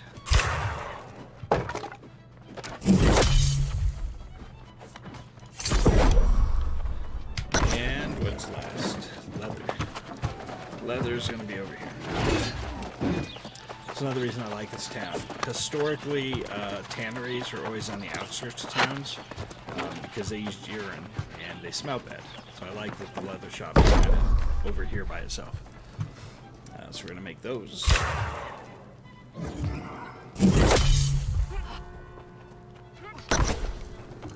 we're going to go back. Turn the mission.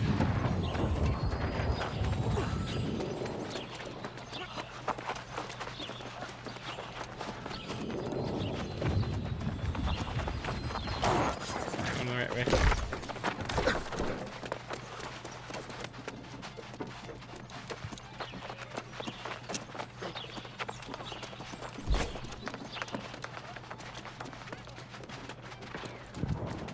Apparently he has not rendered in yet.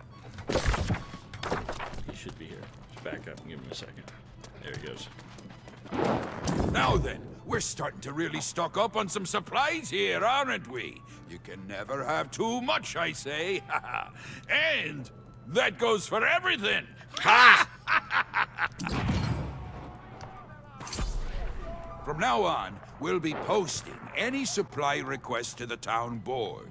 Visit the board, or just come talk to me. And if you want to take something on, go for it. Yeah, the ads.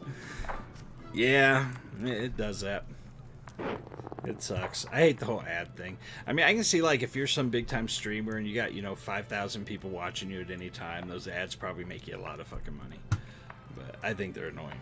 Me personally, like, with the exception of things I'm going to buy anyway, if I see an ad for something, it's going to piss me off because it's interrupting whatever the fuck I'm doing or trying to do, and I'm not going to buy that product. So the whole concept of, like, throwing ads in people's face, it's just like, here, this is something you don't want to buy because it's already pissed you off. Alright, so now we have access to the town boards. These are going to be these in every town. And, I'm not sure what's going on with that chick, but okay. So these are where you're going to get missions. Whoever's managing this town kind of sucks because they should have all of these full. There's no active projects to upgrade the fort or upgrade the town, improve the lifestyle. The only thing is the basic upkeep. But whenever you see these, if you're going to be doing shit in that town, pick them all up. The exceptions are going to be certain things, like when you're crafting energizing light rations, those are very easy to craft, so yeah, pick that up. If it's like craft some exotic fish sandwich or some shit, not worth doing. You'll want to immediately toss it away and wait your time limit and get a new one. Like 300 greenwood, sure, that's easy enough to do. We can go chop some trees, we need to do that anyway. Hunting boars, yeah, it's easy enough to do. We need to do that anyway.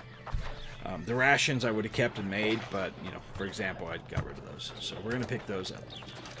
Over here is the war board. I don't think we can use it yet. But this is going to tell us about the war that's coming up. So the Marauders are attacking the Covenant. It's the company, which is called Crimson Sons. Company is Guild, versus Black Flag. So currently 78 players are signed up to defend, 59 to attack. Only 50 will get picked for each side. And you can go into details on how the war works and all that. But basically, it's a 50 versus 50 match, and they get siege weaponry. It's pretty cool. There's a lot of videos that show how the wars work up close. It's pretty cool.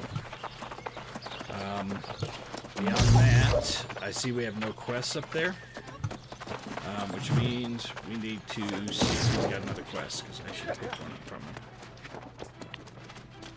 From now on, Yep. we'll be posting any supply. Ah, So there we see go. now, there's a true warrior.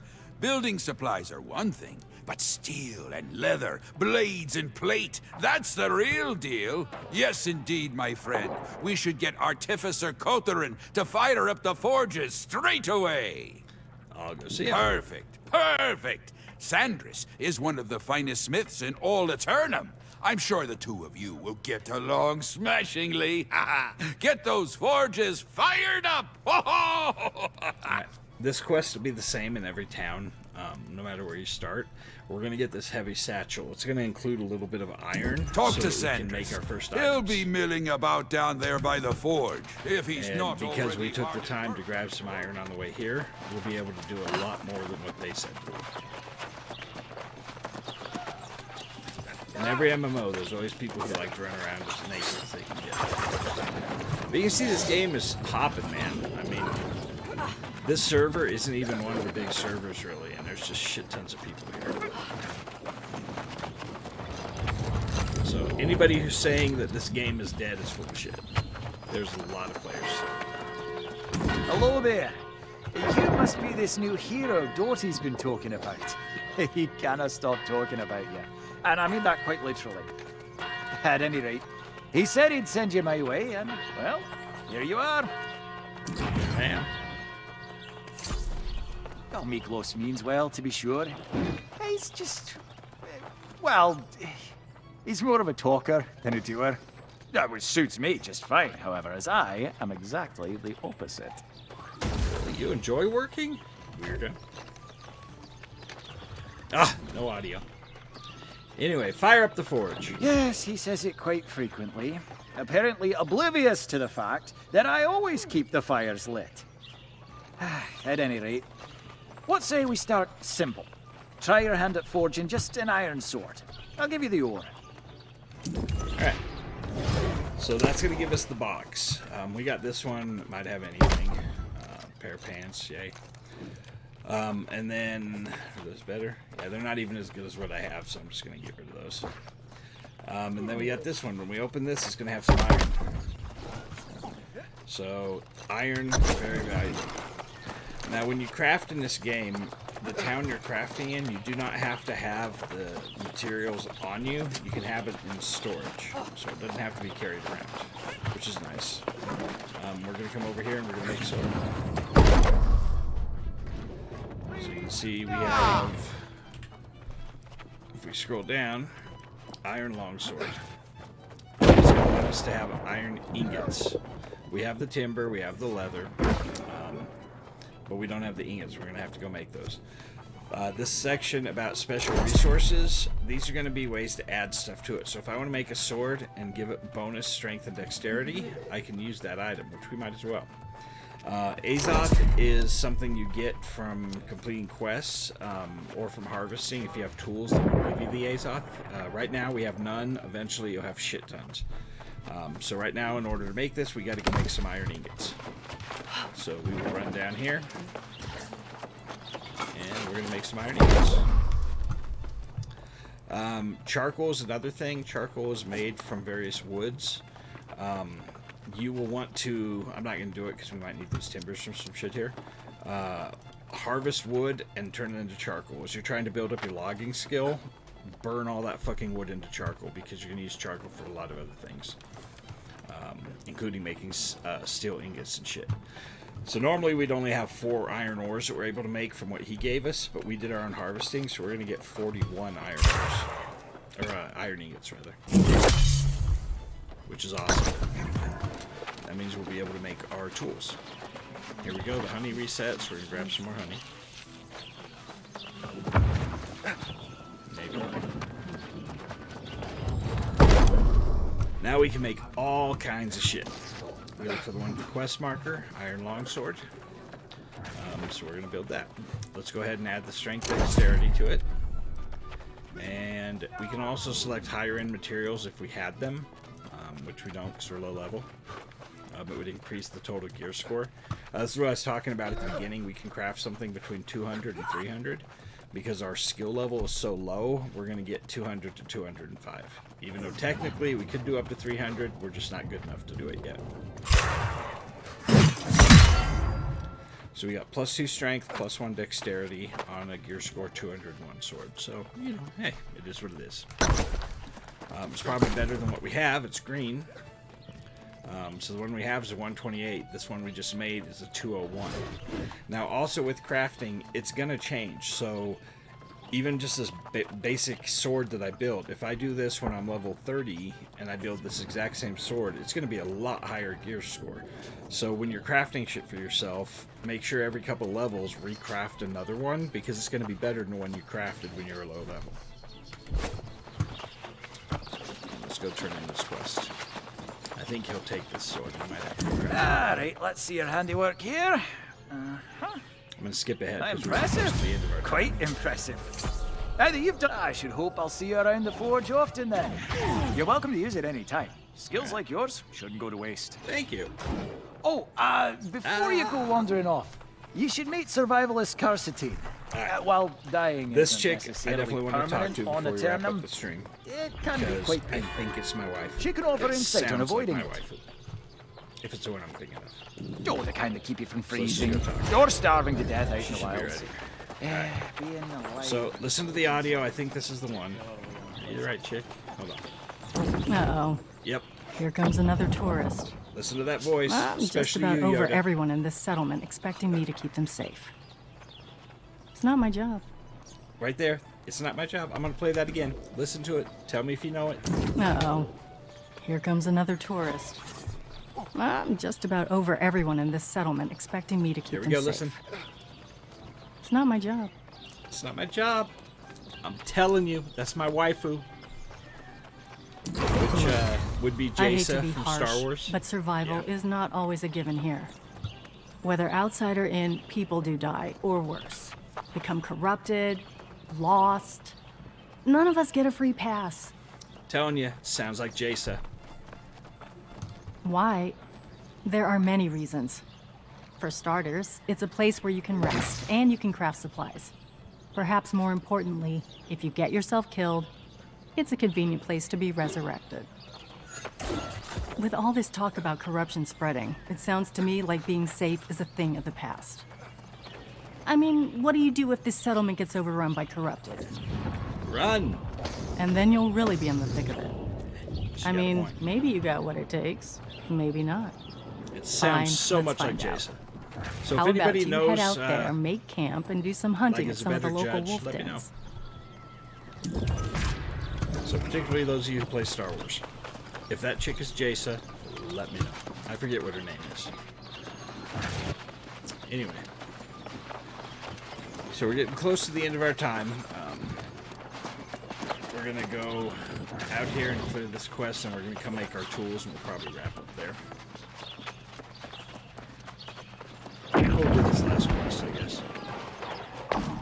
So you see tents out here. The reason tents are out here is because people had to set up spawn points. So we can now hit Y. If you look as we get close to town, you can see it says Windsward City. And when we come out here, that's going to go PvP. So as long as you're in an area that doesn't say a title, it means you can't build it here, you can't build it here. And you'll see when we get up here by town, it's going to stop us from doing it as well. It'll say no doing it landmarks. Come over here. So we can throw up our camp wherever. People usually do it in the road. And it's going to need some flint and some greenwood, so you should be able to find flint, rock clusters. Flint is very heavily found along beaches, so anytime you're by the coast, you'll find lots of flint. We'll grab a couple greenwoods here. We have plenty of flint in storage too, but...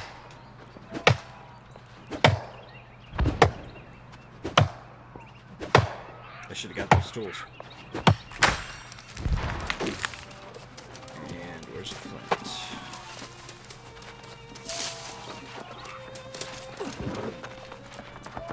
There's flint. You only need one.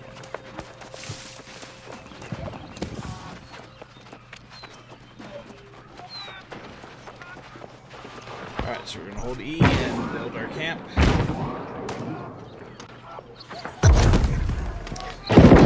And at the camp, you can do basic crafting.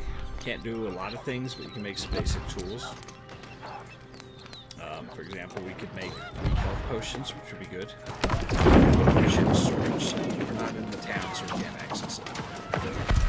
So let's go ahead and go in here, make our tools, and we'll kind of wrap up there for the night. I'm getting kind of tired. It's about that time, and this is a pretty good stopping point. We'll start doing more kill missions. We can do some crafting here.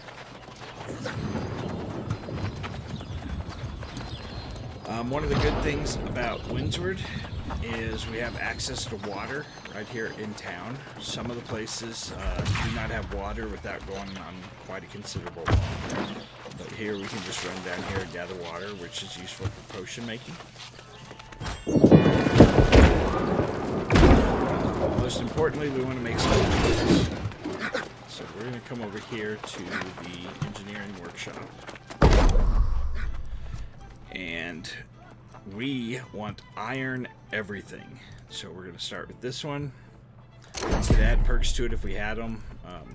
We don't. So we're going to make one sickle.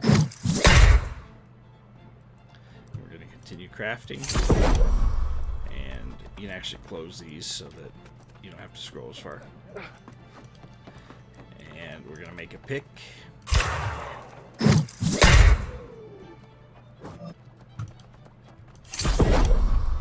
An axe.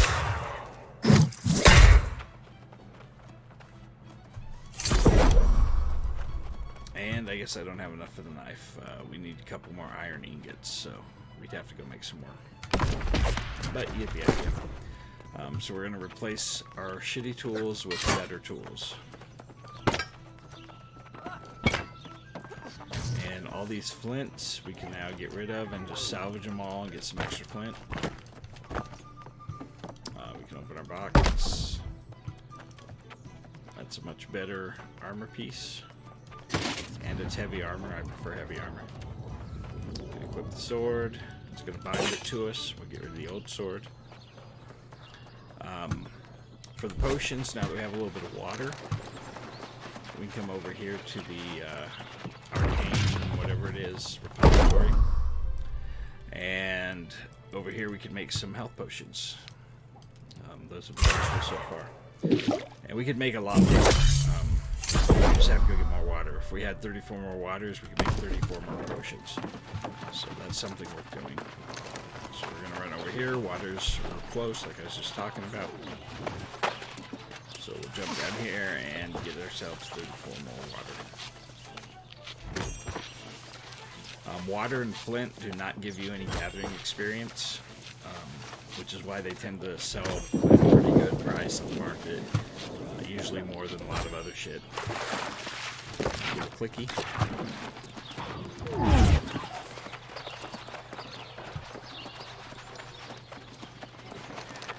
Oh, and we haven't used our fire staff. I'll show you how that works for part 2. So there we go. 34 more potions. All this adds to your alchemy skill, gives you experience, gives you standing points. You always want to craft. Anytime you come into town, craft what you can craft. You will end up with far too much shit. So I tend to set each town up as its own type of town. Like in Windsward, I might do all my alchemy. In First Light, I might do all my cooking. Might do all my woodworking out of, maybe Everfall or something where there's a lot of trees. I might do the woodworking, furniture making. It's up to you how you want to organize everything. But let's go ahead and pull our fire staff out. It's a ranged weapon. It shoots fireballs.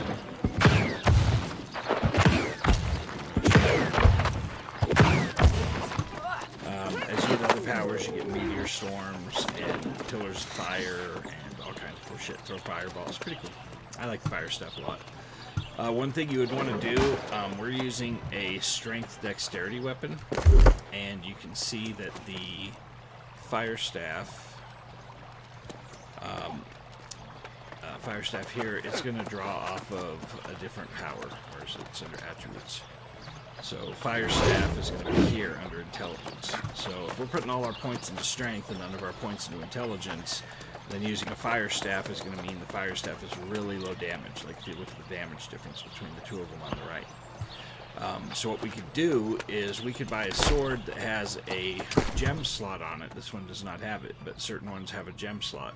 And we can put a gem in there that converts our sword to run off of intelligence instead. Then we could come over here, respec, it's free up until level 20, and we could put all our points into intelligence, and then get an intelligence-based sword, and it'll scale based off of intelligence and dexterity instead of strength and dexterity. This cost goes up a lot to respecking, so whatever you're going to do, kind of stick with it and decide before you hit level 20, because it starts out like maybe 50 gold, and then it's 100 gold, and it's 200 gold, and it's 400 gold. It's really fucking expensive. So if you're indecisive like me, you'll spend thousands of gold respecting shit to try new weapons, so be careful about that. Anyway, that is pretty much the gist of things.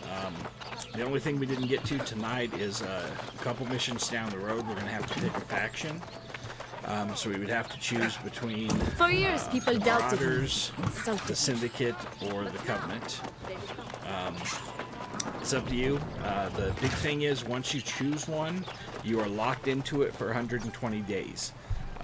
And there's no way to fucking change it. So if all your friends are in the Covenant and you join the Syndicate, well, you're fucked for playing certain content like wars with your friends, because you'd be on the other side. You can still do a lot of the questing with people who are not in your faction. You can go through portals that way, but there will be certain things you can't do involving the war and the PvP. But that pretty much sums it all up. So I hope you guys have enjoyed the stream so far. I'll give you a wave here. So Cragtog, and good night everybody. Thank you for watching the stream. I'll put this video up on YouTube under Fat Gandalf TV on YouTube. So you can catch it there, reference it later if you want to. There are other videos there that like show the complete story. It's an ongoing thing. I'm up to like level 55 or so parts of the story. So if you're one of those people who just like clicks through all the conversations and you don't know what the fuck is going on or why, go watch those the Story You Skipped series that I put up, because that lets you see everything you missed. Other than that, good night everybody. Remember that Fat Gandalf loves you in the creepy way, and I will see you on the next stream. Have a good one.